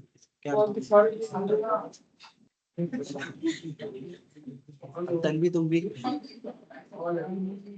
हाँ क्या पूछ रहे थे? जीएसटी वाले को दे सकते नहीं, तो देता है, हैं, ये रिक्वेस्ट करें।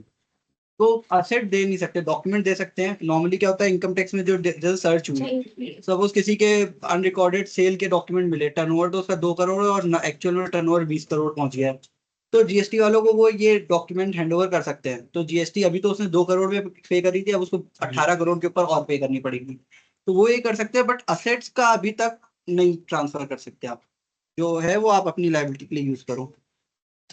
Asset in form of money. If the asset consists solely of money or partly of money and partly of other assets, the assessing officer may apply such money in discharge of liability referred earlier.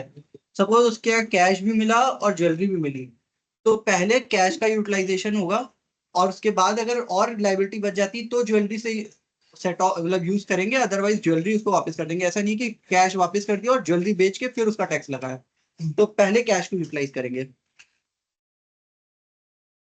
Assets other than money. The assets other than money may also be applied for the discharge of any such liabilities referred to in clause 1. If such assets shall be deemed to be under distraint, the tax recovery officer may recover the amount of such liability by sale of such assets, and such sale shall be effected in the manner laid down in third schedule as discussed below. पहले money से हो जाएगा, money से नहीं होता है तो assets cell करके होगा। सेल करने के लेकिन पीछे ऐसे सिंपल तरीका नहीं है, उसका एक गाइडलाइन है, उसको फॉलो करना पड़ेगा कि कैसे सेल कर सकते हैं एसेट। सेल करने का क्या प्रोसेस है? पहले सेल करने में एक थर्ड पार्टी को इन्वॉल्व करते हैं। इनकम टैक्स असेसिंग ऑफिसर जिसने डिमांड क्रिएट करी, वो एक टैक्स रिकवरी ऑफिसर को अपॉइंट करता है, वो भी इनकम टैक्स का इंटरनल पर्सन है, उसके पास रिकवरी की पावर्स रहती हैं, उसको अपॉइंट करते हैं। तो assessing officer tax recovery officer को एक सर्टिफिकेट देता है कि इस पर्सन से मेरे को इतनी डिमांड आज की डेट पे रिकवर करनी है। फिर टैक्स रिकवरी ऑफिसर अपने तरफ से एक 15 दिन का उसको टाइम देगा, उस असेसी को एक डिमांड का लेटर भेजेगा कि मेरे पास नोटिस आई है कि आपसे मेरे को इतने करोड़ की या इतने अमाउंट की रिकवरी करनी है, तो ये विद इन 15 डेज आप इस अमाउंट को पे करें। हाँ, वो नहीं पे कर पाता, अगर कर देता है तो मैटर वहीं खत्म, वापस से जैसे सिस्टम चल रहा है। नहीं पे करता है, upon the persistent default the TRO proceeds with the attachment of defaulters movable immovable asset, the legal encumbrance prevents disposal of the property. वो नहीं सपोज पे कर प्रॉपर्टी, इमूवेबल प्रॉपर्टी अटैच करेंगे। मूवेबल प्रॉपर्टी में आ गई उसकी गाड़ियां और भी उसके जो भी असेट्स है, पेंटिंग्स हैं, ज्वेलरीज हैं, तो इन सबको पहले बेचेगा। इमूवेबल में आ गया उसकी जो लैंड्स हैं, उसकी और प्रॉपर्टी है, और लैंड में भी सब सारी लैंड बेच देगा। सबसे लास्ट ऑप्शन आता है घर का, मतलब रेजिडेंशियल हाउस जिसमें असेसी रह रहा है उसको नहीं बेचते हैं। बट एकदम ही वर्स्ट केस हो गया और कहीं से भी रिकवरी नहीं हो पा रही और वो नहीं पे कर रहा है सारी नोटिस के बाद, तो फिर रेजिडेंशियल हाउस भी बेचने की पावर है। पब्लिक ऑक्शन का प्रोसेस होगा जिसमें attach properties are subsequently put at public auction following a mandatory 15 days proclamation period to ensure wide dissemination and fair bidding. Public auction का एक नोटिस निकाला जाता है न्यूज़पेपर में, इनकम टैक्स डिपार्टमेंट के बाहर, असेसी के घर के बाहर, वो जिस कॉलोनी में रहता है वहां भी एक लगाया जाता है कि 15 दिन बाद हम इसका ऑक्शन का प्रोसेस स्टार्ट करेंगे, ताकि सबको पता रहे। कोई भी ऑक्शन में पार्टिसिपेट करना चाहे तो ऐसा नहीं हो कि इनकम टैक्स वाले ने तो एक आदमी को बोल के उसको सस्ते में ऑक्शन करके निकाल दिया। जो भी पार्टिसिपेट करना चाहे सब लोग ऑक्शन में पार्टिसिपेट कर सकते हैं। फिर dues and recovery and refund, proceed for the auction and utilise to settle the outstanding dues any surplus amount after deducting recovery cost if promptly refunded to the assessee। उसका auction होगा, jewellery का है suppose या जो भी चीज का है उसका ऑक्शन करेंगे, उसको बेच के जो भी पैसा आएगा वो उसकी टैक्स डिमांड रिकवरी में यूज करेंगे। सपोज उसके बाद भी कोई अमाउंट रह जाता है तो उसके नेक्स्ट एसेट को सेम प्रोसेस से ऑक्शन करेंगे, और अगर उसमें बेचने के बाद उसके पास इनकम टैक्स की लायबिलिटी खत्म हो जाती है और कुछ पैसे बच जाते हैं तो वो उस पर्सन को वापस कर दिया जाएगा वो पैसा। Types of recovery, movable asset, immovable asset, garnishee orders. ये क्या होता है? मूवेबल असेट्स और इमूवेबल असेट्स का भी नंबर बाद में आता है। TRO can issue order directing third parties, notably bank, to pay the defaulters fund directly to tax department, effectively intercepting financial flows. पहले क्या करता है इनकम टैक्स डिपार्टमेंट? पहले बैंक को लेटर लिखता है। मूवेबल इमूवेबल असेट का ऑप्शन होना तो सेकंड, बाद में लेटर प्रोसेस है। पहले बैंक को लिखता है कि इसके नाम की कोई एफडी, आरडी या कोई गारंटी या कोई म्यूचुअल फंड में इन्वेस्टमेंट है, तो उसको आप हमारे अकाउंट में ट्रांसफर कर दो। तो पहले बैंक के ऊपर मैंडेटरी रहता है, अगर इनकम टैक्स डिपार्टमेंट से कोई नोटिस आया है और ब्रांच मैनेजर को भेजा है, तो ब्रांच मैनेजर के लिए कंपलसरी है कि उस ऑर्डर को मानना ही है। अगर वो नहीं मानेगा तो उसकी जॉब भी जा सकती है। तो अगर इनकम टैक्स डिपार्टमेंट से नोटिस आया है कि इस पर्सन की ये डिमांड पेंडिंग है और इससे रिलेटेड बैंक में जो भी पैसे हैं, saving bank account, current bank account, FD, RD जो भी है, वो सब इनकम टैक्स डिपार्टमेंट में आप ट्रांसफर कर दो इस अकाउंट में, तो वो इनकम टैक्स डिपार्टमेंट के उस अकाउंट में सेम डे उसकी लायबिलिटी है, उसको ब्लॉक कर देगा और फिर 2-3 दिन के अंदर ट्रांसफर कर देगा। मतलब असेसी उसको फिर विड्रॉ नहीं कर सकता, ना एफडी ब्रेक कर सकता है, ना कुछ कर सकता है। डेटर्स भी इसमें आएंगे। इसमें हमारे मतलब मेरी बुक्स में सपोज आ रहा है कि ये डेटर्स है, तो income tax department direct letter लिख देगा डेटर को कि इसके पैसे उस पर्सन को मत देना, उसका पैसे तुम इनकम टैक्स डिपार्टमेंट को देना। इट विल बी अज्यूम कि आपने उस डेटर का मतलब उसका रिपेमेंट कर दिया है, तो ये वैलिड माना जाएगा। तो डेटर्स को भी लेटर लिखा जा सकता है। और डिटेंशन, अगर कोई भी तरीके से रिकवरी नहीं हो पा रही तो फिर लास्ट ऑप्शन है उसको जेल में भी डाल सकते हैं।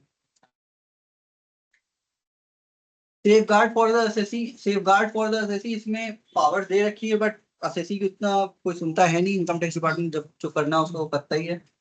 पहला पावर है एग्जेम्पशन ऑफ पर्सनल एसेंशियल। पहला है कि कोई indispensable personal and house hold effects that tools and trade necessary agriculture implement statutory exempt from attachment और सेल। मतलब बेसिक लाइवलीहुड से रिलेटेड जो भी सामान है, उसका खुद का घर है जहां वो रह रहा है, या और उसके घर के अंदर जो असेट्स है उसके, उसको नहीं छेड़ेगा। एक स्पेशल पावर है, जैसे अपन ने जो सुना होगा पीपीएफ अकाउंट्स होते हैं, पब्लिक प्रोविडेंट फंड, उसको भी इसके अंदर डाल रखा है। अगर कोई असेसी है पीपीएफ में जो पैसा डिपॉजिट कर रहा है, उसको इनकम टैक्स वाले अटैच नहीं कर सकते अपने उसमें, मतलब चाहे कितनी लाइबिलिटी हो, लेकिन अगर पीपीएफ में पैसा है तो वो उस पर्सन का अटैच नहीं हो सकता। Right to objection or objection to sale. An assessee possesses the legal right to file objection against the proposed sale of property, citing material irregularities or errors in the recovery procedure.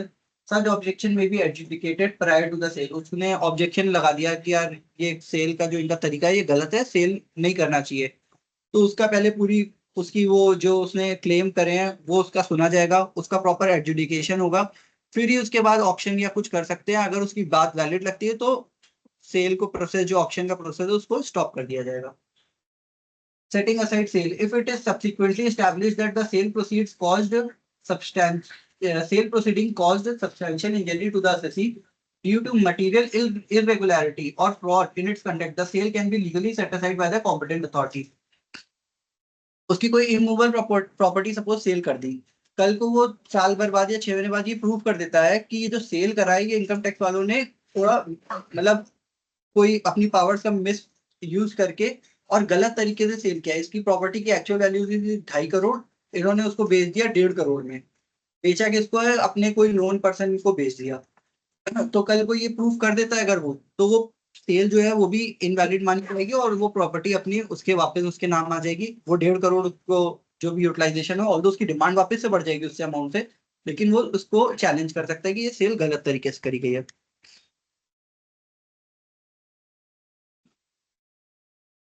की features क्या है? Auction process में 15 दिन की notice देनी पड़ती है auction start करने के पहले। वाइडली पब्लिसाइज करना पड़ता है हर जगह, बैनर, इनकम टैक्स ऑफिसर वो जहाँ रहता है उसके घर के आसपास, घर के बाहर, कॉलोनी में, हर जगह प्रॉपर न्यूज़पेपर में डालना पड़ेगा। हाईएस्ट बिडर प्रिंसिपल है, जिसकी हाईएस्ट बिड आएगी उसको ही सेल करना पड़ेगा।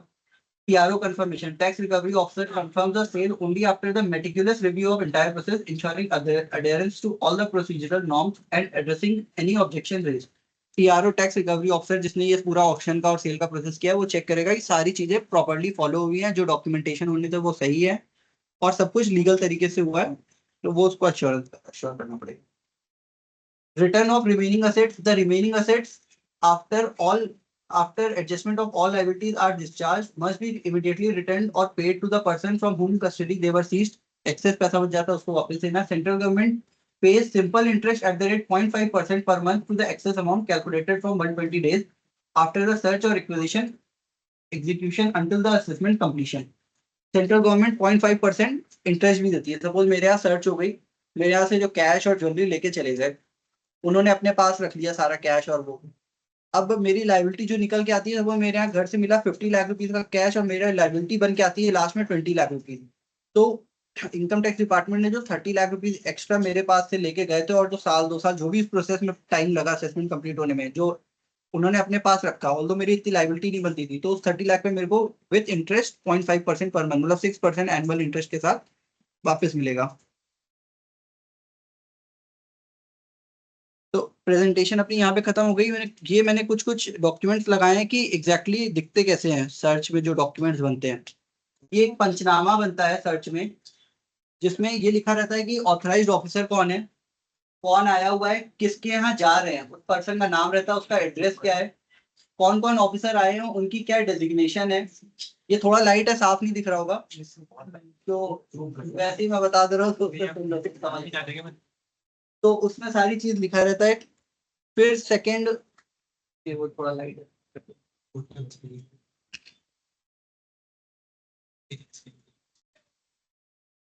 फिर ये जैसे घर पे उसके यहाँ जो कैश फाउंड मिला, तो यहाँ इन्वेंट्री ऑफ कैश फाउंड को तो क्रॉस कर दिया, और फीस मतलब इतना पैसा वो लेके जा रहे हैं. फाउंड होता है तो फाउंड पे टिक कर देते हैं, और फीस का अलग पंचनामा बनता है. फिर सपोज सीज ही कर रहे हैं तो फिर फाउंड लिखने की जरूरत नहीं है, पूरा सीज कर दिया.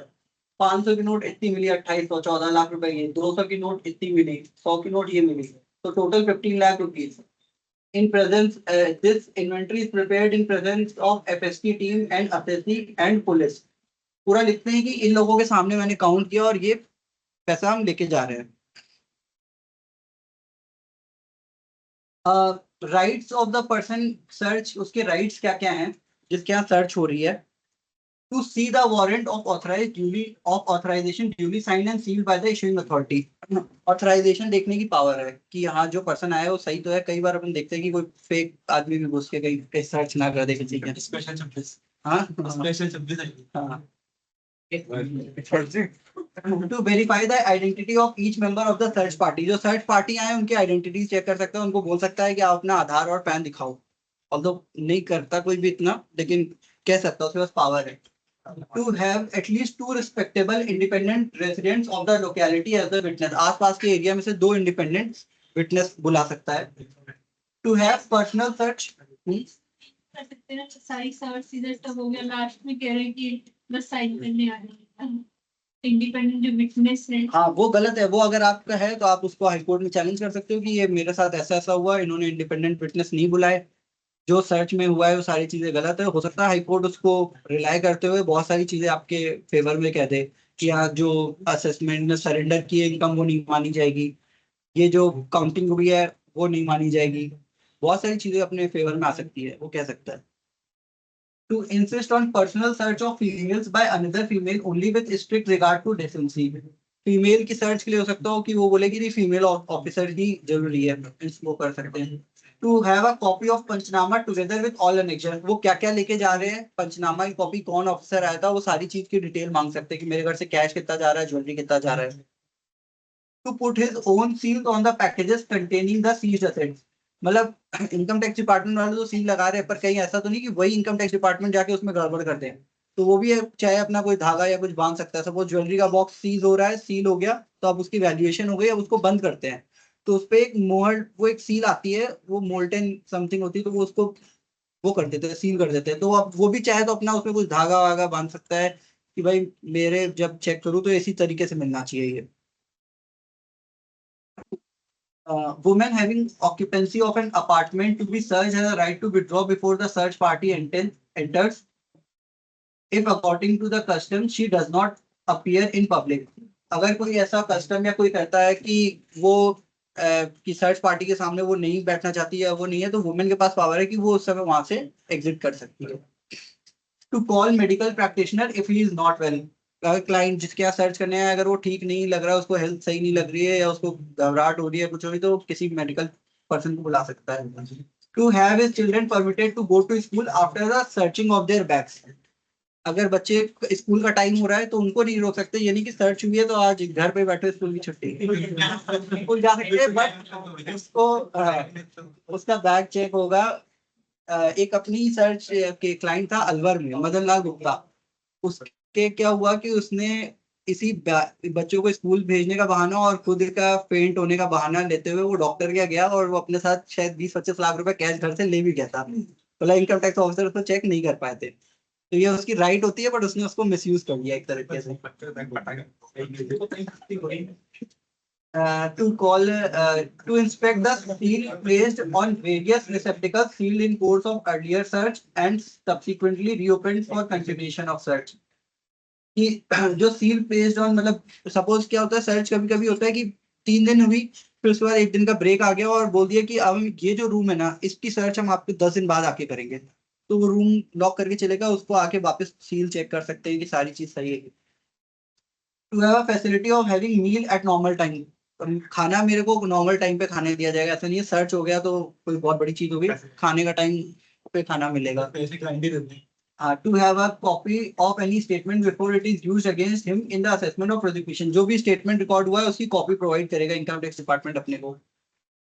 To have inspection of books of accounts or other seized books of accounts etc seized or to take extract therefrom in the presence of authorized officer। इनका मतलब जो बुक्स ऑफ अकाउंट्स का जो सीजर हो रहा है उसकी कॉपीज भी वो ले सकता है in presence of income tax officer. ये तो उसकी राइट्स हो गई कि उसके पास क्या क्या राइट्स है इनकम टैक्स स्टार्ट होने के पहले या during the course of income tax क्या क्या। ये उसकी ड्यूटीज है। To allow free unhindered ingress to the premises. मतलब प्रॉपर उनको इनकम टैक्स ऑफिसर आए, उनकी आइडेंटिटी वगैरह सारी चेक करने के बाद अब उनको फिर आप डिस्टर्ब मत करो, वो जिस भी रूम को ओपन करना चाहते हैं करने दो, जो अलमीरा चेक करना चाहते हैं उनको करने दो, उसमें उनको कोई दिक्कत नहीं, प्रॉब्लम नहीं है। To see the warrant of authorisation and put signature on the same. वो वारंट दिखाएंगे, उस पर आपसे साइन मांगेंगे तो उसमें साइन करना पड़ेगा। मतलब ये नहीं कि आप साइन करने से मना कर दो, वारंट है वैलिड है, आपने सारी चीज चेक कर ली, सब जेन्युइन है, तो आप उस पर वारंट पे साइन कर दो। To identify all receptacles in assets books of accounts and document are kept to the handover keys to such receptacles to the authorisation officer.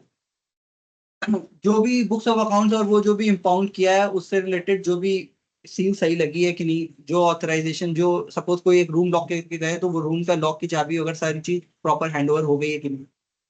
To identify and explain the ownership of assets books of accounts document found in the premises. जो घर के अंदर books of accounts documents या जो भी asset मिले उनका explanation देना है, वो अपनी रिस्पॉन्सिबिलिटी है। Identify every individual in the premises and explain their relationship to the person who is being searched. He should not be misled by personating.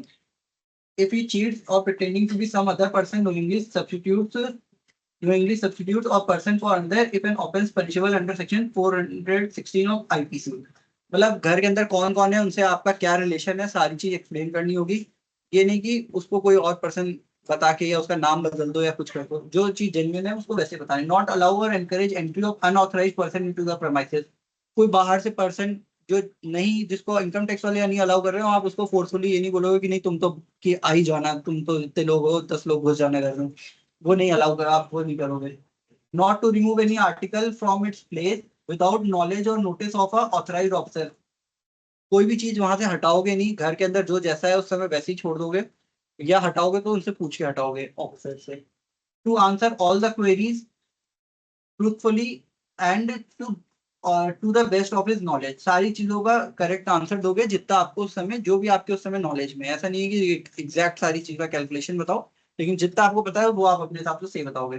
To affect signature on the recorded statement inventory and panchnama. जो statement record हुआ है उसमें income tax officer भी अपना sign करेगा, witness भी करेगा, आपसे भी करवाएगा, तो उस पर आप साइन करना रहेगा आपको।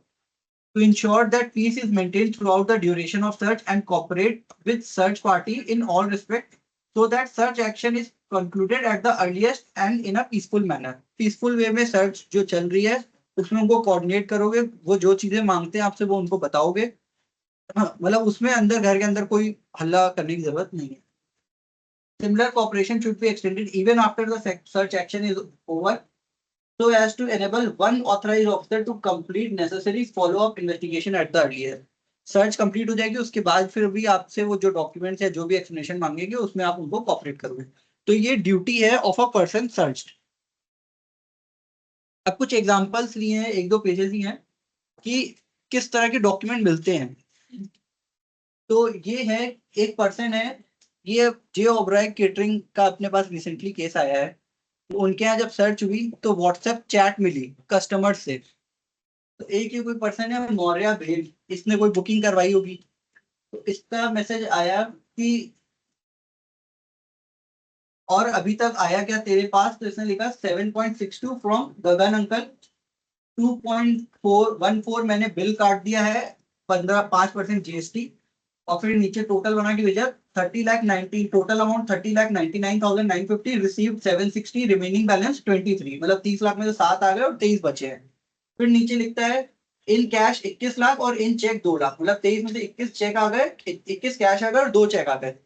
तो ये इंडिकेट करता है कि मतलब उसने 2 लाख का तो बिल बना दिया जिसमें 5% जीएसटी लगा दिया, बाकी 21 लाख रुपए कैश में ले लिया। तो ये एविडेंस उसके अगेंस्ट यूज हो जाएगा सर्च में। वो 21 लाख के ऊपर इनकम टैक्स जो और बनता होगा उसके ऊपर वो और टैक्स लेंगे। सेकेंड एग्जांपल है ये, अपूर्व संजय जी, अपूर्व मौसा जी से उनकी कोई चैट है, इसमें 17 लाख केटरिंग है, जिसमें रिसीव लिखा है 10.5 लाख कैश और 50,000 चेक, मतलब 11 का टोटल है जिसमें 10.5 लाख कैश और 50,000 चेक। रिमेनिंग चेक 6.5 लाख और जीएसटी इतना, मतलब कुछ अमाउंट तो पार्ट का चेक से है जिसकी बिलिंग होगी, जिसका जीएसटी भी जाएगा, जो ऑडिट रिपोर्ट में भी आएगा, जिसकी बेसिस पर रिटर्न भी भरेंगे, और जो कैश अमाउंट है उसका कुछ भी नहीं होगा। वो सारी चीज ओवर एंड अबव ऐसे ही खत्म हो जाएगी। तो इस तरह के एविडेंसेस मिलते हैं, बहुत अलग अलग मिलते हैं, ये एक सैंपल बेसिस पे अपने दिए। तो this was all about search.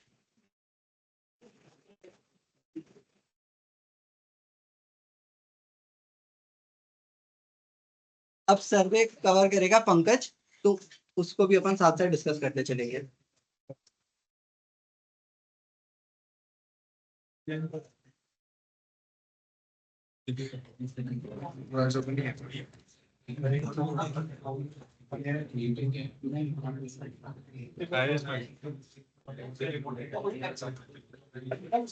हाँ भाई अभी खेल देता हूँ रिमोट।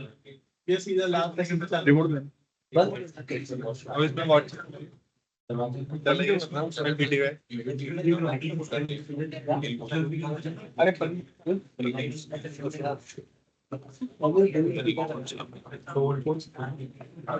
सोल कोड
तो अब अपन जो भी सेक्शन है सर्वे का 133 और 134 वो समझेंगे। अटेंशन मना करते हैं ना आगे आगे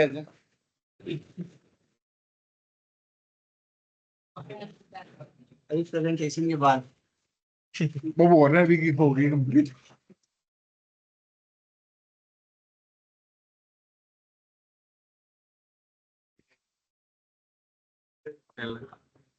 अब अभी अपन ने डिस्कस किया 132 सर्च एक्शन क्या होता है।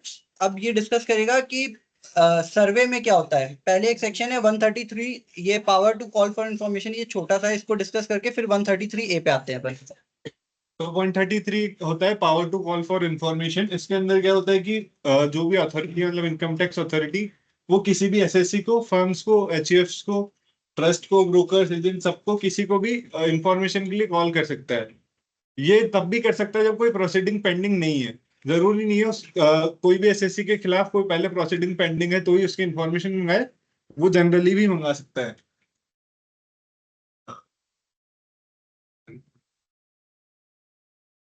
तो इसके लिए पहले प्रायर अप्रूवल चाहिए इंफॉर्मेशन मंगाने के लिए, जो कि ऑब्टेन करनी होता है प्रिंसिपल सीआईटी या फिर डायरेक्टर जनरल से, अगर कोई प्रोसीडिंग पेंडिंग नहीं है तो। और ये सेफगार्ड एक जो टैक्स पेयर है उसको भी प्रिवेंट करता है कि इस सेक्शन का जो असेसिंग ऑफिसर है वो गलत इस्तेमाल नहीं करके किसी की भी इंफॉर्मेशन मंगाए। और ये जो सेक्शन है इसकी पावर जेडी, डीडी और ईडी बिना सीआईटी डीआईटी के अप्रूवल के साथ इस सेक्शन को एक्सरसाइज कर सकते हैं। तो इसमें ये क्या इस सेक्शन के अंदर कौन सी फर्म से क्या क्या डेटा मंगा सकते हैं, क्या क्या इंफॉर्मेशन मंगा सकते हैं, उसकी इंफॉर्मेशन है। ये सब अपने अपनी पीपीटी में देख लो। अरे नहीं बताओ। उसका नाम, address, share details of partners, उस सबके लिए असेसमेंट के लिए मंगा सकते हैं। कोई भी एसएससी है उससे उसके कोई रेंट रिसीव हो रहा है, इंटरेस्ट आ रही है, किसी की इनकम है, या फिर कोई भी एन्युटी है जो 1000 रुपए से एक्सीड कर रही है, वो उसको देना पड़ेगा। या फिर एचयूएफ या ट्रस्ट से वो मंगवा सकता है उसके name and address of managers, उसके फैमिली मेंबर्स की डिटेल्स, बेनिफिशियरीज की डिटेल्स, गार्जियंस की डिटेल्स, और जो भी एजेंट्स उस एचयूएफ से रिलेटेड है उसकी डिटेल्स। और अगर कोई डीलर है या ब्रोकर है तो उसके अंदर जो पेमेंट एंड रिसिप्ट्स है उसके स्टेटमेंट्स मंगा सकता है जो कि रिलेटेड है कोई भी स्टॉक ट्रांसफर या एसेट ट्रांसफर्स के लिए। जैसे अपन नॉर्मल क्या होता है, किसी क्लाइंट की ऑडिट करते हैं, ऑडिट करते वक्त टैक्स ऑडिट रिपोर्ट अपलोड करते हैं, उसके साथ बैलेंस शीट और पीएनएल अटैच करते हैं। काफी बार प्रॉब्लम आती है तो अपन सिर्फ बैलेंस शीट का फेस अटैच कर देते हैं और पीएनएल का फेस अटैच कर देते हैं, या बैलेंस शीट का ही फेस दोनों जगह सब जगह वही अटैच कर देते हैं और एक बार सबमिट कर देते हैं। तो इनकम टैक्स अथॉरिटी के पास पावर है कि उनको लगता है कि यार टैक्स ऑडिट रिपोर्ट तो मैंने देख ली, बट मेरे को कुछ इन्फॉर्मेशन और चाहिए जो इसने प्रॉपरली प्रोवाइड नहीं करी। तो वो आपको एक 133 में समन एक नोटिस इशू करेगा और आपसे बोलेगा कि आप मेरे को एटीआर की कॉपी, कंप्यूटेशन कॉपी, अपना bank statement, detailed audit report with along with balance sheet annexure सब चीज प्रोवाइड करो। तो आपको उनको प्रोवाइड करना पड़ेगा। इसके बाद होता है 133(6), जिसमें इसमें क्या होता था कि 1995 के बाद इसमें एक नई वर्ड ऐड हुआ है, इंक्वायरी। जिस इसमें या फिर कह सकते हैं बिफोर प्रोसीडिंग, मतलब इसके बाद जो भी है 133 के अंडर किसी के अंडर कोई प्रोसीडिंग पेंडिंग नहीं है तो भी उससे इंफॉर्मेशन मंगाई जा सकती है। एक तरीके से उसमें अमेंडमेंट आया था 1995 के आसपास। मतलब पहले इसमें क्या था 133(6) में कि किसी भी पर्सन से इंफॉर्मेशन मंगाते थे, वो मना कर देता था कि यार मेरे से क्यों मंगा रहे हो, उस पर्सन से रिलेटेड। भाई आज मेरे पास कोई नोटिस आ गई कि कालानी कंपनी से रिलेटेड आप ये इन्फॉर्मेशन भेजो, तो मेरे को मन में डाउट रहेगा ना कि मैं भेजूं तो फंसूंगा या कालानी वाले सुनाएंगे, नहीं भेजे तो इनकम टैक्स वाले वो पकड़ेंगे। तो ये रहता है कि 133(6) में आपके पहले लोग मना कर देते थे, अवॉइड कर देते थे कि मेरे अगेंस्ट कोई प्रोसीडिंग नहीं चल रही तो मैं नहीं रिप्लाई करूंगा। अब डिपार्टमेंट ने मैंडेटरी कर दिया है कि 133(6) में नोटिस आई है तो आपके ऊपर कंपल्शन है उसका डॉक्यूमेंट प्रोवाइड करने की, उसका रिप्लाई करने की। इसमें नॉर्मली 133(6) जाता किसको है, सपोज मेरे से रिलेटेड कोई ट्रांजेक्शन किसी थर्ड पार्टी से कंफर्म करना है कि इसने अपनी बुक्स में ये परचेजेस दिखाई है, कहीं ऐसा तो नहीं है बोगस परचेजेस है जस्ट टू प्रॉफिट कम करने के लिए। तो क्या ये आपके में एक्चुअल में आपने इस माल को बेचा है, क्या आपके में सेल्स है, वो कंफर्म कर देगा कि हाँ 133(6) में सपोज सेल्स है या नहीं है। नहीं होता है तो हमारे यहाँ परचेज का डिसअलाउंस हो जाएगा। बैंक से इंफॉर्मेशन मंगा लेते हैं कि यार इसने मेरे को 2 ही बैंक स्टेटमेंट भेजे, तुम्हारे तो 4 बैंक होने चाहिए, मतलब इसके इस बैंक में भी है, तो 133(6) में बैंक को लेटर लिख देंगे। बैंक उसके साथ उससे रिलेटेड जितने स्टेटमेंट है सारे की कॉपी प्रोवाइड करेगा इनकम टैक्स को। इसी से रिलेटेड एक केस लॉ है, खातिर और service cooperative bank versus CIT. इसके अंदर सुप्रीम कोर्ट ने अपहेल्ड किया था कि जो 133 के नोटिस है उसकी वैलिडिटी रहेगी इस अमेंडेड सेक्शन में किसी भी अगर फाइनेंशियल इंस्टीट्यूशंस को, जैसे कि अभी भैया ने बताया कि जैसे बैंक को जो ऑफिसर है वो नोटिस इश्यू कर सकता है, नोटिस नहीं मतलब उससे इंफॉर्मेशन मांग सकता है एक तरीके से, तो उसको देना पड़ेगा बैंक को। तो उसके रिलेटेड एक केस लॉ है जिसमें जो भी लार्ज कैश ट्रांजेक्शन से उसकी इंफॉर्मेशन मांगी थी सीआईटी ने। तो इसी केस में कोई प्रोसीडिंग पेंडिंग नहीं थी लेकिन फिर भी बैंक को देनी पड़ी। मतलब बैंक ये चीज चैलेंज करना चाहता था कि मेरी कोई प्रोसीडिंग पेंडिंग नहीं है, मैं कहाँ से लायबल हूँ देने के लिए। उसने नहीं दी इन्फॉर्मेशन, इनकम टैक्स वालों ने नॉन प्रो मतलब जो आपसे इन्फॉर्मेशन मांगी है अगर वो नहीं प्रोवाइड करते हो तो उसकी पेनल्टी होती है, वो पेनल्टी लगा दी। तो बैंक उसके अगेंस्ट अपील में चला गया हाई कोर्ट में कि ये पेनल्टी मेरे तो लगेगी, मेरे से रिलेटेड कोई इन्फॉर्मेशन पेंडिंग नहीं थी इसलिए मैंने नहीं दी, और मेरा मतलब मेरा केस नहीं चल रहा है ना इनकम टैक्स में, उस पर्सन का चल रहा है, उसके लिए मैं क्यों दूं इन्फॉर्मेशन। तो हाई कोर्ट और इनफैक्ट ये सुप्रीम कोर्ट तक भी गया, तो सुप्रीम कोर्ट ने बोला, ये सुप्रीम कोर्ट का हाँ डिसीजन, जी। सुप्रीम कोर्ट ने बोला कि क्या कहते हैं आपको देनी पड़ेगी इन्फॉर्मेशन अगर इनकम टैक्स से नोटिस आई है, इररिस्पेक्टिव कि आपके अगेंस्ट कोई इंक्वायरी चल रही है या नहीं चल रही है। ये उसी का एक एग्जांपल है बैंक से रिलेटेड कि डिपार्टमेंट नोटिस भेज सकता है किसी भी बैंक को डिटेल्स के लिए। कोई भी जैसे एक एग्जांपल है कि डिपॉजिट एक्सीडिंग 1 लाख, उसकी पैन डिटेल्स और उसकी ट्रांजेक्शन हिस्ट्री, और ये बिना किसी स्पेसिफिक स्क्रूटनी के भी आ सकती है, लेकिन इसमें एक कंडीशन है कि पीसीआईटी की इसमें अप्रूवल होनी चाहिए।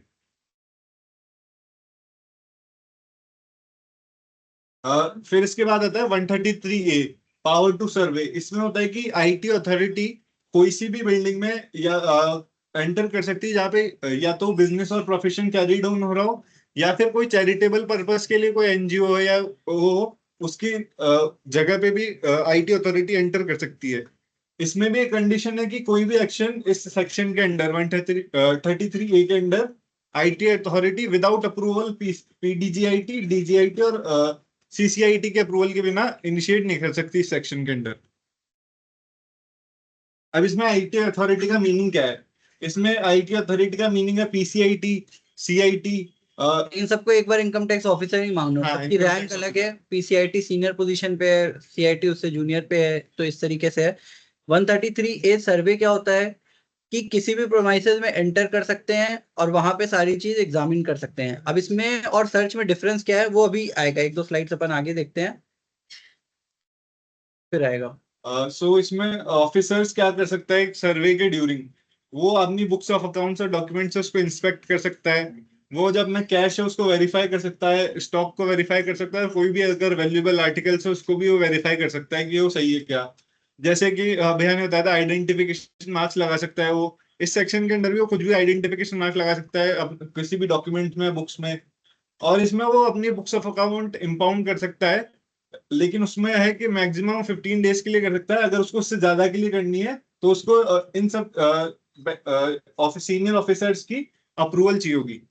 और इसके अंदर जो भी वहां पे पर्सन अवेलेबल है उसके स्टेटमेंट भी रिकॉर्ड कर सकता है। और अगर कोई भी बुक्स ऑफ अकाउंट्स है जो बिजनेस और प्रोफेशन या चैरिटेबल पर्पस वाली जो ऑर्गेनाइजेशन उससे रिलेटेड है वो किसी और जगह पे रखे हुए हैं, जैसे मैं मेरा ऑफिस कहीं और है और मेरी बुक्स ऑफ अकाउंट्स है वो कहीं और रखे हुए हैं, तो जो वो वाली प्लेस है वो भी सर्वे के अंडर कवर्ड हो जाएगी एक्सटेंशन ऑफ सर्वे के सेक्शन के हिसाब से। अब इसमें आगे आता है कि वो एंट्री कब कर सकता है अपने प्रीमाइसेस में। तो इसमें 2 कंडीशन है कि जो अपना बिजनेस है उसके अंदर जो बिजनेस आवर्स है उसी के अंडर वो एंट्री कर सकता है जब अपन अपना बिजनेस रन करते हैं, या और दूसरी कंडीशन है कि या तो सनराइज के बाद आएगा या फिर सनराइज सनसेट से पहले आएगा। लेकिन इसके अंदर क्या हुआ, जो रेस्ट्रिक्शन है वो सिर्फ एंट्री के लिए, एग्जिट के लिए नहीं है। तो यही बेसिक डिफरेंस है सर्च और सर्वे में। सर्च में क्या है, इनकम टैक्स अथॉरिटीज के पास पावर थोड़ी एक्सटेंसिव है, वो सुबह 6 बजे ही पहुंच जाते हैं, 5 बजे ही पहुंच सकते हैं, और वो सर्च करेंगे, वो स्टे वहीं करेंगे, उनके पास पावर है, घर पे भी जा सकते हैं, बिजनेस प्रोमाइसेस पे भी जा सकते हैं, सब कुछ कर सकते हैं। सर्वे में क्या है, पहला लिमिट है कि वो रेजिडेंशियल प्रोमाइसेस पे नहीं जा सकते, सिर्फ बिजनेस प्रोमाइसेस का ही सर्वे हो सकता है। मतलब मेरे ऑफिस का, मेरे गोडाउन का, मेरी शॉप का, इनका ही सर्वे हो सकता है, मेरे घर नहीं आ सकते सर्वे में।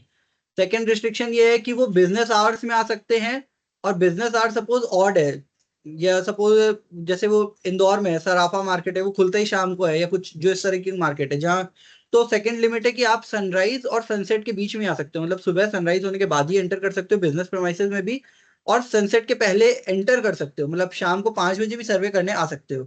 एग्जिट का कोई टाइम नहीं है, मतलब आप अगर आपने सर्वे कंडक्ट कर लिया और वहां पे आपको डॉक्यूमेंट इन्फॉर्मेशन इतनी मिल रही है कि आपको लगता है कि मेरे को शायद 1 दिन भी लग सकता है या 2 दिन भी लग सकता है, तो आप वहां रुक सकते हो। तो एंटर आप बिजनेस आवर्स में करोगे और after sunrise and before sunset करोगे। तो ये मेजर रिस्ट्रिक्शन है सर्च और सर्वे में। सर्च में तो आप किसी भी टाइम जा सकते हो, आपके पास पावर है, सारी चीज सीज कर सकते हो, जो लोकेशन आपके पास वारंट नहीं कवर है उस पर भी जा सकते हो, बिजनेस प्लेसेस पे जा सकते हो, घर भी जा सकते हो, सेकंड किसी और पर्सन के घर भी जाना चाहो जा सकते हो जो कनेक्टेड लग रहा है। बट सर्वे में ओनली बिजनेस प्रेमाइसेस, सबसे बड़ा रिस्ट्रिक्शन है कि ओनली बिजनेस प्रेमाइसेस पे जा सकते हो। और अगर आईटी अथॉरिटीज ओपिनियन का है कि वो जो सर्वे है वो किसी फंक्शन या सेरेमनी पे करना है उसको, तो वो उस जगह को भी सर्वे कर सकते हैं, लेकिन जब वो फंक्शन या सेरेमनी कंक्लूड हो जाएगा उसके बाद ही उनका सर्वे स्टार्ट कर सकते हैं, और किसी भी सेम वही चीज की किसी भी जो पर्सन है उसका स्टेटमेंट रिकॉर्ड कर सकते हैं। जैसे सपोज किसी के यहाँ शादी चल रही है, बहुत लेविश शादी है, उसमें गिफ्ट्स दिए, कैश, ज्वेलरी, बहुत सारी चीजें गिफ्ट करी, इनकम टैक्स वाले भी वहाँ प्रेजेंट है, उनको मालूम था 2 दिन पहले कि ये शादी होने वाली है, और यहाँ पे जो असेट्स वो डिस्प्ले करेंगे या देंगे वो उनके बुक्स में कहीं भी रिकॉर्डेड नहीं है, और वो सब कैश और ऊपर ऊपर के पैसे हैं। तो वो वहां जा सकते हैं, वो उसको देख सकते हैं एनालिसिस करके, लेकिन उस बीच में उस सर्वे का मतलब या वारंट दिखा के या उनका स्टेटमेंट रिकॉर्ड नहीं कर सकते हैं। उनको वेट करना पड़ेगा कि वो ओकेजन खत्म हुए एक बार, उस ओकेजन को खत्म होने के बाद फिर वो जो पर्सन थे उससे रिलेटेड उससे क्वेश्चंस पूछ सकते हैं और सारी चीज कर सकते हैं। तो ओकेजन एंड होना मैंडेटरी है, मतलब इनकम टैक्स वालों ने के पास इतनी पावर नहीं है कि आप ओकेजन के बीच में उनका पहले प्रोग्राम गड़बड़ कर दो, तो प्रोग्राम कंप्लीट होगा उसके बाद कुछ करेंगे। तो अब अपन 133 के सबसेक्शन में चलते हैं। इसमें वही है कि सबसे पहले वही लिखा हुआ है कि टैक्स अथॉरिटीज को एम्पावर करता है कि बिजनेस प्लेस या चैरिटी प्रीमाइसेस में वो इंस्पेक्शन के लिए आ सकते हैं, बुक्स ऑफ अकाउंट वेरीफाई कर सकते हैं, कैश स्टॉक एसेट्स सब वेरीफाई कर सकते हैं। और इसमें आगे एक पॉइंट आता है कि जो सीबीडीटी का एक सर्कुलर आया था उसमें ये एम्फेसाइज किया गया है कि जो भी कन्फेशंस वो लेते हैं, जो स्टेटमेंट्स वो रिकॉर्ड करना चाहते हैं, वो फोर्स नहीं होनी चाहिए। मतलब वो खुद के हिसाब, ऐसा नहीं है कि मैं उसको डरा धमका के कन्फेशन ले रहा हूँ कि भाई तू तो 25 करोड़ की दे वरना मैं जाऊंगा ही नहीं यहाँ से। ठीक है? और ऐसा नहीं है कि जो उसने कन्फेशन दे दिया तो वो कंक्लूड हो गया, उसके साथ साथ डॉक्यूमेंट्री एविडेंस भी होना चाहिए उस चीज का। जैसे सर्च में एक थर्ड डिफरेंस ये है कि सर्च में जो स्टेटमेंट रिकॉर्ड करते हैं उनकी एविडेंशियरी वैल्यू रहती है, वो ऑन ओथ रहते हैं, मतलब कसम देके उस सारे स्टेटमेंट को रिकॉर्ड करते हैं। जो सर्वे में स्टेटमेंट रिकॉर्ड करते हैं उनकी उतनी एविडेंशियरी वैल्यू नहीं होती, उसको यूज करते हैं बट वो कॉन्क्रीट एविडेंस नहीं है जितना सर्च के स्टेटमेंट्स हैं। तो नेक्स्ट सेक्शन है 133A सबसेक्शन 2A। इसमें टीडीएस और टीसीएस के लिए सर्वे होता है एक, मतलब एक अपना जो नॉर्मल सर्वे हो गया इसके अंदर होता है कि आईटी अथॉरिटी का पर्पस है कि जो वेरीफाई करती है जैसे अपन ने टीडीएस काटा जमा कराया टीडीएस टीसीएस, उसके लिए ये as per provisions of income tax ये सर्वे करते हैं। और इसके अंदर भी आईटी अथॉरिटी के पास ये पावर है कि वो अपने बिजनेस प्रीमाइसेस में एंटर कर सकते हैं, वही सनसेट और सनराइज के बीच में। इसके बाद ये है कि इसके अंदर एक जगह ऐसा लिखा हुआ है कि जो उनकी जुरिडिक्शन है, जो असेसिंग ऑफिसर है वो उसी के अंदर उसका सर्वे कर सकता है। और इसके अंदर वो बुक्स ऑफ अकाउंट्स और अपने जो भी डॉक्यूमेंट्स हो इंस्पेक्ट कर सकते हैं, और अलग अलग तरह के डॉक्यूमेंट्स और इंफॉर्मेशन के लिए उनको रिक्वेस्ट कर सकते हैं। लेकिन इसके अंदर एक एक्सेप्शन ये है कि वो अपनी बुक्स ऑफ अकाउंट को इंपाउंड नहीं कर सकते, ना ही किसी डॉक्यूमेंट्स को इंपाउंड कर सकते हैं। और क्योंकि टीडीएस और टीसीएस के लिए सर्वे था, इसलिए इसमें वो इन्वेंट्री नहीं बना सकते, ना कैश की बना सकते कि अपने पास कितना कैश पड़ा है, कितना वैल्यूएबल से कितना स्टॉक है, वो ये डिटेल्स बना नहीं सकते उनके साथ। इसमें वो सिर्फ टीडीएस और टीसीएस चेक करेंगे। सर्वे में भी दो पार्ट हो गए, एक नॉर्मल सर्वे जो अपनी सारी चीज एग्जामिन कर सकता है, और एक टीडीएस टीसीएस सर्वे का पावर मिलता है, तो जिसमें जाके वो टीडीएस और टीसीएस रिलेटेड ही चीज वहां पे चेक कर सकते हैं कि प्रॉपर टीडीएस टीसीएस कलेक्ट हो रहा है कि नहीं। ऐसा नहीं कि वहां पे पहुंचे ऑफिस में कैश मिल गया, तो कैश सीज करने की पावर उस समय नहीं है उनके पास, क्योंकि उनके पास जो वारंट है वो सिर्फ टीडीएस टीसीएस सर्वे का है।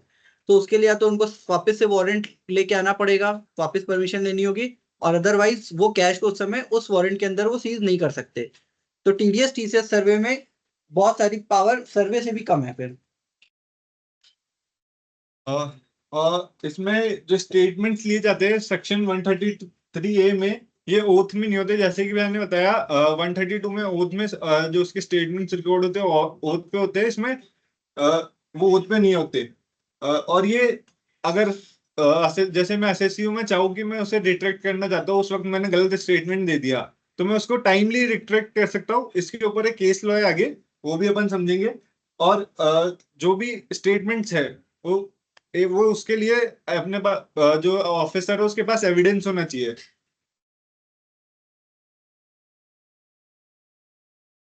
तो एक केस लॉ है इसमें संजीव कुमार वर्सेस आईटीओ का।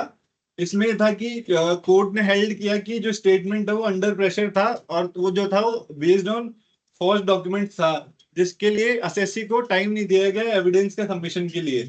तो इस बेसिस पे कोर्ट ने हेल्ड किया कि जो एडिशन है वो इनसफिशिएंट है। तो इसमें बेसिकली इसमें ऐसा था कि एक तरीके से मैंने ये जैसे मैंने 10 लाख रुपए ब्लैक मनी कमा ली, मेरे को पता है उसको इनकम टैक्स ऑफिसर को पता है, लेकिन उसके पास इसके अगेंस्ट कोई भी एविडेंस नहीं है। तो इस बेसिस पे वो ऐसे नहीं बोल सकता कि मुझे तो पता है, इसने तो 10 लाख रुपए कमा लिए। तो इस बेसिस तो अपने ऊपर उसका एडिशन एडिशन का मतलब होता है कि जो भी अपन इनकम डिक्लेयर करते हैं अपने आईटीआर में, उसके अलावा असेसिंग ऑफिसर क्या ऐड करता है उस इनकम पे कि इस पे भी आपको टैक्स देना है। ये दूसरा एक केस लॉ है यूनिक आर्ट एज वर्सेस एसीआईटी में। इसमें ऐसा था कि उन्होंने सिर्फ ओथ पे क्या करा कि एडमिशन रिकॉर्ड कर लिए, और उन्होंने उसके लिए कोई फर्दर एविडेंस नहीं लिया। कि जैसे कि उन्होंने क्या किया कि मैंने मान लिया आज कि मैंने 5 लाख रुपए कमाए हैं, ब्लैक मनी है, और मैंने उसको कहीं शो नहीं किया, लेकिन उनके जो बैंक अकाउंट्स है, जो भी बुक्स है, या फिर कोई भी डॉक्यूमेंट नहीं मिला इस चीज का जो सपोर्ट करता हो कि इसने 5 लाख रुपए कमाए हैं। तो ऐसा कोई भी एडिशन असेसिंग ऑफिसर सिर्फ उस स्टेटमेंट के बेसिस पे मेरे इनकम में ऐड नहीं कर सकता। सर्च के अंदर जो एडमिशन होता है या जो सरेंडर करवाते हैं इसके स्टेटमेंट में, उसकी एविडेंशियली वैल्यू रहती है, उस बेसिस पे वो विदाउट डॉक्यूमेंट भी एडिशन की पावर है इनकम टैक्स ऑफिसर के पास, कि उसने सर्च में एक्सेप्ट कर लिया था, इसका मतलब ये इनकम है। ऑल्दो उसको कभी कभी वो चैलेंज कर देता है बाद में कि डॉक्यूमेंट्स नहीं मिले और वो नहीं मिले, but as per income tax act उसके पास पावर है कि अगर उसने सर्च के टाइम कोई चीज एडमिट कर ली तो उसको वो ऐड कर ले। लेकिन सर्वे के टाइम अगर कोई चीज एडमिट करी है तो इनकम टैक्स ऑफिसर को उसके साथ साथ उससे रिलेटेड डॉक्यूमेंट्स भी निकालने रहते हैं सर्वे के टाइम, कि भाई ये सपोर्ट कर रहा है इसके उसको, अदरवाइज उसका एडिशन वो नहीं कर सकते अगर सर्वे में कोई एडमिशन है तो। ये एक नेक्स्ट केस लो है जिसमें ये Canon Industries Private Limited versus DCIT के है। इसमें फैक्ट ये थे कि एओ ने क्या किया, एक दूसरे थर्ड पार्टी का स्टेटमेंट यूज कर लिया। उसने ऐसे बोला कि इसने ये मेरे से परचेज बोगस करी है, मतलब इसने बस मेरे से बिल लिया है, कोई रियल परचेजेस नहीं है, और एसएससी को अलाउड नहीं किया गया उस पर्सन को क्वेश्चन करने के लिए। तो इसमें कोर्ट ने कहा कि आप केवल और केवल थर्ड पार्टी का स्टेटमेंट पर रिलाई नहीं कर सकते और उसको यूज करके जब तक नहीं मतलब ये कंक्लूड नहीं कर सकते जब तक जो एसएससी है उसको क्रॉस एग्जामिन करने को नहीं मिले वो चीज। और अगर मेरे जैसे जो कैनन इंडस्ट्रीज प्राइवेट लिमिटेड थी, इसके अंदर परचेज रिकॉर्ड्स प्लेस पे है, और सिर्फ आपको शक है कि इसने बोगस परचेज किया है, तो उस बेसिस पे आप एडिशन नहीं बना सकते, आपके पास उसके अगेंस्ट का एविडेंस होना चाहिए। काफी बार होता है कि किसी के यहाँ सर्वे किया, उसके वहां जाके पता चला कि ऑफिस छोटा सा और ये कुछ नहीं, यहाँ से ये फेक, आजकल केसेस आते हैं कि फेक जीएसटी के इनवॉइसेस रेज कर रहा है, तो बैठे बैठे फेक बिल्स देता रहता है लोगों को कि ये परचेज के बिल्स ले लो, सेल के बिल ले लो, और उस पर कुछ कमीशन उसका परसेंटेज होता है। अगर उस पर्सन के यहाँ सर्वे हुआ, इनकम टैक्स वालों ने वहां देखा कि अच्छा इसने इतने लोगों को फेक बिल दिए हैं, और उसके बेसिस पे सपोज इसमें जैसे ये कैनन इंडस्ट्रीज वाला था, तो कैनन इंडस्ट्रीज को उन्होंने नोटिस दिया कि हमने इसके यहाँ सर्वे किया, उसके यहाँ ये पता चलता है कि आपने इससे फेक परचेजेस के बिल लिए हैं और वो आपकी जेन्युइन परचेजेस नहीं है। तो कैनन इंडस्ट्रीज के केस में क्या हो सकता है कि उसका परचेज डिसअलाउ कर सकते हैं, उसका प्रॉफिट उतने अमाउंट से बढ़ जाएगा। बट कैनन इंडस्ट्रीज वाले ने क्या क्लेम किया कि मैंने आपसे रिक्वेस्ट करी थी कि उस पर्सन को मेरे सामने प्रोड्यूस करो, मेरे को क्रॉस एग्जामिनेशन का एक मौका दो कि मैं उससे तो आपके सामने आपके ऑफिस में बैठ के इनकम टैक्स ऑफिस में कि उससे क्वेश्चन पूछूं कि क्या मेरी परचेजेस फेक थी क्या। हो सकता है उसने 10 लोगों को फेक परचेजेस के बिल दिए बट मेरी उससे जेन्युइन परचेज थी, मैं ये प्रूव कर सकता हूँ। मेरे पास ई इनवॉइस है, ई वे बिल है, और जो भी डॉक्यूमेंट होते हैं मेरे पास, ट्रांसफर ऑफ प्रोडक्ट का डिलीवरी नोट है, पेमेंट बिल है कि हाँ इस प्रोडक्ट का वेट हुआ है वहां पे, मेरे पास ये सारे एविडेंस है। तो इसका मतलब ये नहीं कि वो पर्सन इसमें इन्वॉल्व है और उसने हर किसी को फेक बिल दिया है और मेरी भी फेक परचेजेस है। तो क्रॉस एग्जामिनेशन का मौका नहीं दिया था उस केस में इनकम टैक्स वालों ने। और सेकंड, कैनन वालों के पास सारे ऐसे एविडेंसेस थे जो प्रूव करता है कि उसकी परचेजेस जेन्युइन थी। तो उस बेसिस पे उसको रिलीफ मिल गई कि तुम्हारे केस में वो बोगस परचेज नहीं मानी जाएगी। तो नेक्स्ट केस लो है पीसीआईटी वर्सेस मीता गुटगुटिता। इसमें ऐसा हुआ था कि जो पीसीआईटी है उसने पहले किसी ईयर में जो एसएससी है उसके वहां पे सर्वे किया था, उसके अंदर उसको कुछ अनडिस्क्लोज इनकम मिली थी, इसका एडिशन भी हुआ था। लेकिन उसने आगे के सब्सीक्वेंट ईयर में भी उस पिछले साल के जो उसका एडिशन मिला था, अनडिस्क्लोज इनकम था, उसको मान के डीम मान लिया कि इसने अगले साल में भी यही चीज की होगी। तो इसके अंदर कोर्ट ने अपहेल्ड किया कि आप केवल इस बेसिस पे एडिशन कर सकते कि इसके पास पिछले साल इसने इनकम हाइड कर ली थी, तो इसने उससे पहले वाले साल में भी की होगी और ये आगे भी करेगा। केवल इस बेसिस पे अपन उसके ऊपर एडिशन नहीं हो सकता उस इनकम का। इनकम टैक्स ऑफिसर या इनकम टैक्स डिपार्टमेंट की एक जनरली एक इनकम टैक्स डिपार्टमेंट नहीं, हर किसी की एक थ्योरी रहती है कि सपोज किसी के यहाँ 6 महीने के बिल अनरिकॉर्डेड मिल गए, तो इसका मतलब है कि वो शायद बाकी 6 महीने भी अनरिकॉर्डेड काम कर ही रहा होगा, बस डायरी नहीं मिली या उससे रिलेटेड उसका जो डेटा था, जो टैली सॉफ्टवेयर थी, वो नहीं मिली। तो ये करते क्या इनकम टैक्स में नॉर्मली कि सपोज किसी के 6 महीने के डेटा मिल गए और उससे पता चलता है कि 50% अनरिकॉर्डेड है, 50% रिकॉर्डेड है, तो नेक्स्ट 6 मंथ के रिकॉर्डेड सेल पे भी ये मान लेते हैं कि 50% अनरिकॉर्डेड ही होगा। तो कभी कभी तो ऐसे एडिशन सस्टेन कर जाते हैं जहां लगता है कि हाँ जेन्युइन है। कभी कभी कोर्ट के उल्टे डिसीजन आ जाते हैं कि अगर एविडेंस नहीं मिला है तो just on the basis of assumption कि ये 6 महीने ऐसे काम में इन्वॉल्व था कि तो बाकी 6 महीने या आगे के सालों में भी इसमें इन्वॉल्व था, तो उस बेसिस में हाई कोर्ट रिलीफ दे देता है कि अनटिल अनलेस आपको एविडेंस प्रूव करो कि हाँ बाकी टाइम भी ये अनरिकॉर्डेड बिजनेस में था। तो नेक्स्ट केस लो है सीआईटी वर्सेस अशोक कुमार जैन। इसमें अशोक कुमार जैन ने क्या करा कि 5 करोड़ का उसने सरेंडर कर दिया कि मेरे पास 5 करोड़ की इनकम है जो अनडिस्क्लोज्ड है सर्वे के ड्यूरिंग में।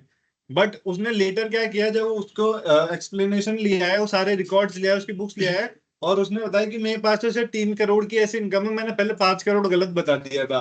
तो इसमें हाई कोर्ट ने रूल किया था कि जो स्टेटमेंट उसने पहले 5 करोड़ का दिया था वो किसी मटेरियल एविडेंस के बिना था, और अब वो एविडेंस दे रहा है कि उसकी इनकम है वो 3 करोड़ ही है। तो हाई कोर्ट ने रूल किया कि वो जो उसके एडिशन होगा 3 करोड़ का ही करा जाएगा। हाँ, तो इसमें नेक्स्ट केस है पीसीआईटी वर्सेस अविनाश कुमार सेठिया का। इसमें एसएससी ने क्या किया, ऐसा करा कि वॉलंटरी डिक्लेयर कर दिया आफ्टर 2 मंथ्स कि मेरे पास जो सर्वे हुआ उसके 2 महीने बाद मैंने वॉलंटरी डिक्लेयर कर दिया कि मेरे पास तो इतना इनकम अनडिस्क्लोज थी। अब मैं 2 साल बाद, इसने क्या किया, 2 साल बाद ये बोल रहा है कि मैं तो स्टेटमेंट रिट्रैक्ट करना चाह रहा हूँ, वापस लेना चाह रहा हूँ कि वो मैंने गलत दे दिया था। तो ये जो मैंने पहले पॉइंट बोला था कि टाइमली रिट्रैक्ट कर सकता है, तो अब ऐसा तो है नहीं कि उसने पहले खुद स्टेटमेंट दे दिया और 2 साल बाद वो कहीं से जग गया कि मेरे पास तो ये मैंने पहले गलत बोल दिया था, अब सही, अब मैं सही कर लेता हूँ इस चीज को। तो ये और कुछ ही नहीं है, उसने सोचा कि अब रिट्रैक्ट का ऑप्शन होता है तो मैं वापस रिट्रैक्ट कर लूंगा, तो क्या पता मेरा पैसा वापस आ जाए। तो इस केस में क्या हुआ कि हाई कोर्ट ने हेल्ड किया कि जो रिट्रैक्शन है इनवैलिड है, क्योंकि ना ही टाइमली हुआ और जो एडिशन था उसको ही जस्टिफाइड माना हाई कोर्ट ने यहाँ पे। तो रिट्रैक्शन को आपने स्टेटमेंट दिया है, कोई चीज एक्सेप्ट करी है, तो उससे मुकरने का भी एक टाइम होता है। मतलब ये आपको लगा कि यार हाँ ये उस समय मेरे से फोर्सफुली एडमिट करवा लिया या कुछ भी रीजन है, तो उसको आपको मना भी करना है, तो एक रीजनेबल टाइम है। आप महीने 2 महीने में आप कर देते हैं, नेक्स्ट वीक जाके इनकम टैक्स में एक नोटिस लिख के दे देते हैं कि मेरे से फोर्सफुली ऐसा एडमिट करवाया है। अब 2 साल बाद कोई करवा रहा है, इसका मतलब कि उसने पहले 2 साल अपना कोई कुछ उसको या तो कोई नया आइडिया आ गया है या कोई उसने नई स्टोरी बिल्डअप कर ली है, और फिर वो जाके अब वो अपना रिट्रैक्शन करना चाहता है कि मैंने जो डिस्क्लोज किया वो सब गलत था। तो नेक्स्ट केस लो है अमोद शिवलाल शाह वर्सेस ACIT में। इसमें ट्रिब्यूनल ने रूल किया था कि जो एस्टिमेटेड इनकम होती है वो जब सर्वे के दौरान कोई डिस्क्लोज करता है, और अगर उसकी उसकी कोई भी एविडेंटरी वैल्यू नहीं होती, मतलब वो कोई एविडेंस नहीं है कि उसने एस्टिमेट बता दिया कि मैं, जैसे कि मैं आज कह देता हूँ सर्वे के ड्यूरिंग कि जो मेरी एस्टिमेटेड इनकम है वो 15 लाख है, लेकिन मेरे पास उस वक्त ना असेसिंग ऑफिसर ने कोई उसका एविडेंस लिया, ना मैंने उसको कोई ऐसा एविडेंस दिया कि ये 15 लाख का ये बेस ये है, बस मैंने बोल दिया कि मेरा एस्टिमेशन है ये। तो उस बेसिस पे आगे वो मेरे को ये क्लेम नहीं कर सकते कि तुमने तो पहले 15 लाख बोला था, तो अब क्यों बता रहे हो। तो इसी केस के ऊपर ट्रिब्यूनल ने ये बोला कि अ, आप जब तक उसकी सपोर्टिंग बुक्स नहीं लाओगे तब तक आप ये प्रूव नहीं कर सकते कि एस्टिमेट सही था। अ, सारे केस लो हैं क्या? हाँ नहीं नहीं नहीं, एक ही करते रहो 133 ए में मैटर का में केस लॉ ज्यादा है, तो अपन नेक्स्ट केस पे देखते हैं। PCIT वैसे टैक्स राज रियलिटी प्राइवेट लिमिटेड। तो इसमें ऐसा था कि जो डायरी एंट्रीज थी और डायरेक्टर्स ने एडमिशन दे दिया कि ये हमारे ये डिस्क्लोजर उसके बेसिस पे एडिशन हुआ था, और लेकिन ये बाद में उन्होंने रिट्रक्शन के लिए चैलेंज हुआ कि ये जो है ये हमें धमका के डरा के ये चीज हमसे क्लेम करवाई गई। तो इसमें ये था कि नहीं, उसका नेक्स्ट करेंगे, और वो जो फर्स्ट स्पीकर थी ना उसका भी नेक्स्ट नाम डाल देना, जिसकी तो बात नहीं है। तो जो फिर कोर्ट ने अपहेल्ड किया कि जो असेसिंग ऑफिसर है उसने क्या करा कि ना डायरी चेक करी ट्रू है या नहीं है, और बाद में उसने जो इसके डायरेक्टर्स थे उन्होंने ऐसा कह दिया कि हमें फोर्स किया गया था साइन करने के लिए, तो उन्होंने अपना स्टेटमेंट रिट्रैक्ट कर लिया। तो इसमें HC ने रूल किया कि बिना किसी एक पुख्ता एविडेंस के जो भी एडिशंस होते हैं वो इनवैलिड होते हैं।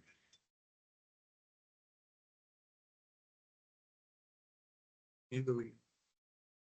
और ठीक है, और ये क्या चीज है? केस में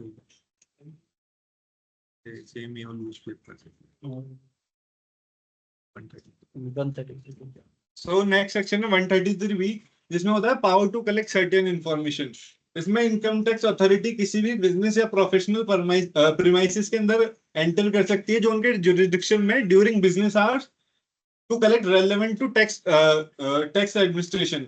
वो किसी भी प्रोपराइटर्स एम्प्लॉय असिस्टेंट्स को कुछ भी स्पेसिफिक इंफॉर्मेशन फर्निश के लिए वो बोल सकते हैं करने के लिए, लेकिन इसमें वो जो वहाँ की बुक्स ऑफ अकाउंट्स है, डॉक्यूमेंट्स है, कैश है या कोई वैल्यूएबल्स है, उसको वहां से रिमूव नहीं कर सकते और खुद के साथ लेके नहीं जा सकते इस सेक्शन के अंडर अगर वो इंफॉर्मेशन कलेक्ट करने गए तो।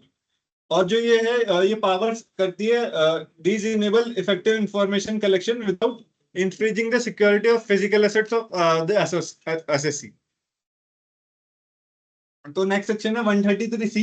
इसमें है कि power to call for information by prescribed authority, IT authority, जिसमें मेजरली इन्वेस्टिगेशन विंग वाला, जैसे मैंने पहले बताया था, दो पार्ट्स होते हैं, असेसमेंट विंग और इन्वेस्टिगेशन विंग। तो इन्वेस्टिगेशन विंग वाला है जिसमें किसी भी कोई उनके पास इंफॉर्मेशन है तो उसकी वेरिफिकेशन के लिए कि जो उनके पोजीशन में है, किसी भी पर्सन को एक इश्यू कर सकते हो नोटिस, जिसके लिए उस नोटिस में वो ये कह सकते हैं कि आप मुझे ये वाली इंफॉर्मेशन फर्निश करो और हम उसे यूटिलाइज करेंगे जो भी स्कीम है 135 सेक्शन में उसके प्रोविजंस के अंडर। तो ये सेम वही वाली चीज है कि अगर मैं अगेंस्ट कोई प्रोसीडिंग पेंडिंग नहीं है तो भी IT अथॉरिटी मुझे एक नोटिस इशू कर सकता है कि आप हमें ये इंफॉर्मेशन हमें प्रोवाइड करवाओ। नेक्स्ट सेक्शन है 134। इसमें ऐसा है कि ऑथराइज इंस्पेक्टर्स है, इसमें होता है power to inspect registers of companies. ये सिर्फ कंपनीज के लिए कि इसमें जो उनके रजिस्टर्स होते हैं उसको इंस्पेक्ट करने के लिए पावर दी गई है। इसमें assessing officer, deputy commissioner, appeal, joint commissioner, सबके पास इनके पास पावर होती है, इनके पास रिटर्न अप्रूवल होती है। तो ये क्या कर सकते हैं, कंपनी रजिस्टर्स को इंस्पेक्ट कर सकते हैं। इनके इंस्पेक्शन का स्कोप इतना है कि रजिस्टर्स इंस्पेक्ट करते हैं जब, तब उस मेंबर्स डिबेंचर होल्डर्स को इंस्पेक्ट कर सकते हैं, या फिर जो कंपनी ने मॉर्गेज दे रखी है उसके लिए ये चेक कर सकते हैं, वेरीफाई कर सकते हैं। और इसमें परमिटेड एक्शन है कि ये इंस्पेक्ट कर सकते हैं और कॉपीज ले सकते हैं, बेसिकली जो जितने भी मेरे रजिस्टर्स है, डॉक्यूमेंट्स है, उसकी कॉपीज अपने साथ लेके जा सकते हैं फर्दर इन्वेस्टिगेशन पर्पस के लिए या फिर टैक्स असेसमेंट के लिए। ये इसका सेक्शन वाइज ओवरव्यू है कि 133 133 और 134 में क्या क्या अंतर होता है, इसका पर्पज है। और ओवरव्यू के पहले कोई, अब मेरे को थोड़ा थोड़ा तुम लोगों को सर्च और सर्वे में थोड़ा मतलब समझ में आया, और क्या डिफरेंसेस होते हैं वो पता चला कुछ, क्या क्या इसमें घर पे जा सकते हो, उसको घर में जाना, और क्या है? और डिफरेंस बताओ एक। और उधर रह सकते हैं, उधर रह नहीं रहे क्या? गहरे घर रह सकते हैं। रात में घर रह सकते हैं, उधर जाना पड़ेगा वहाँ। नहीं सर्वे रह सकते हैं, एंटर करेंगे सर्वे बिजनेस प्रोमाइसेस सनराइज और सनसेट के बीच में, लेकिन बाहर निकलने का टाइम नहीं है वहीं, लेकिन सोना ऑफिस में पड़ेगा वो सब।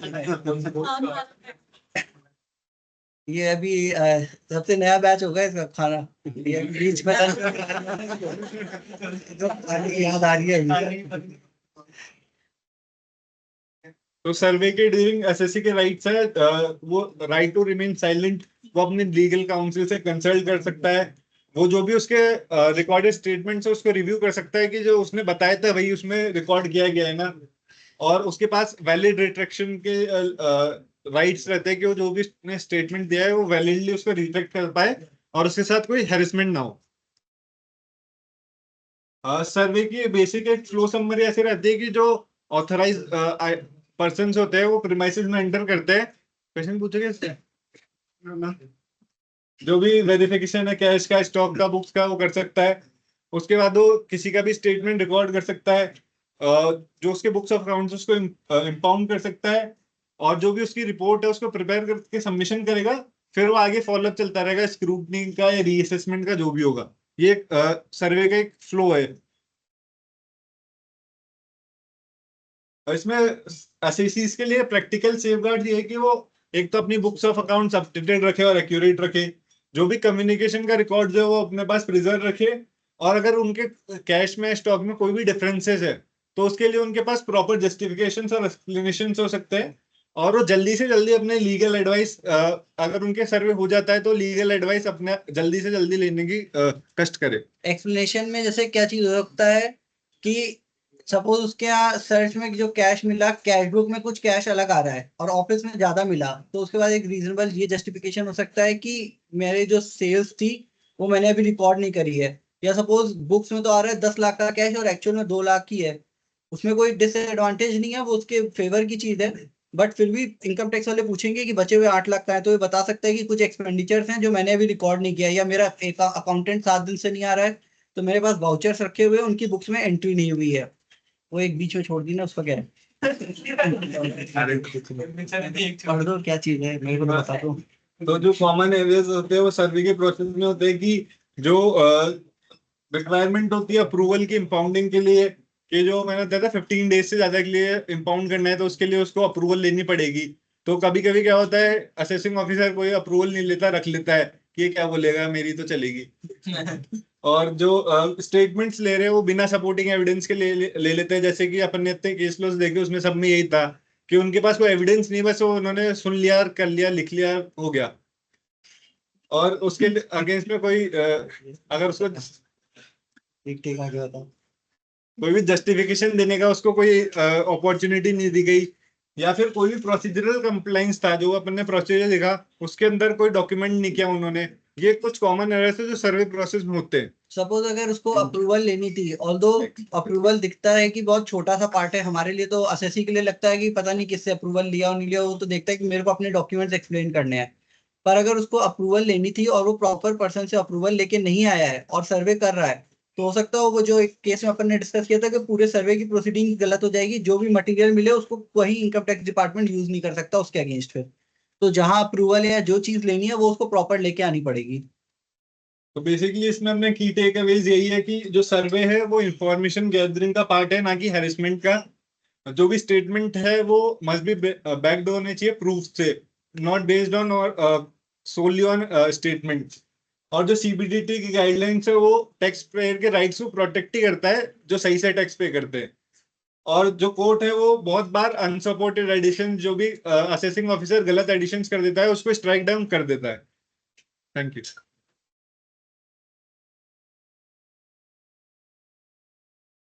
मेरे ख्याल 4:30 तक वो कर लो, क्वेस्ट कर लो, खत्म। किसके हाँ फिल्म है। नहीं बस थर्ड Yes, सेशन please. बाद में करेंगे नेक्स्ट टाइम, ट्विल्स कर दो बस।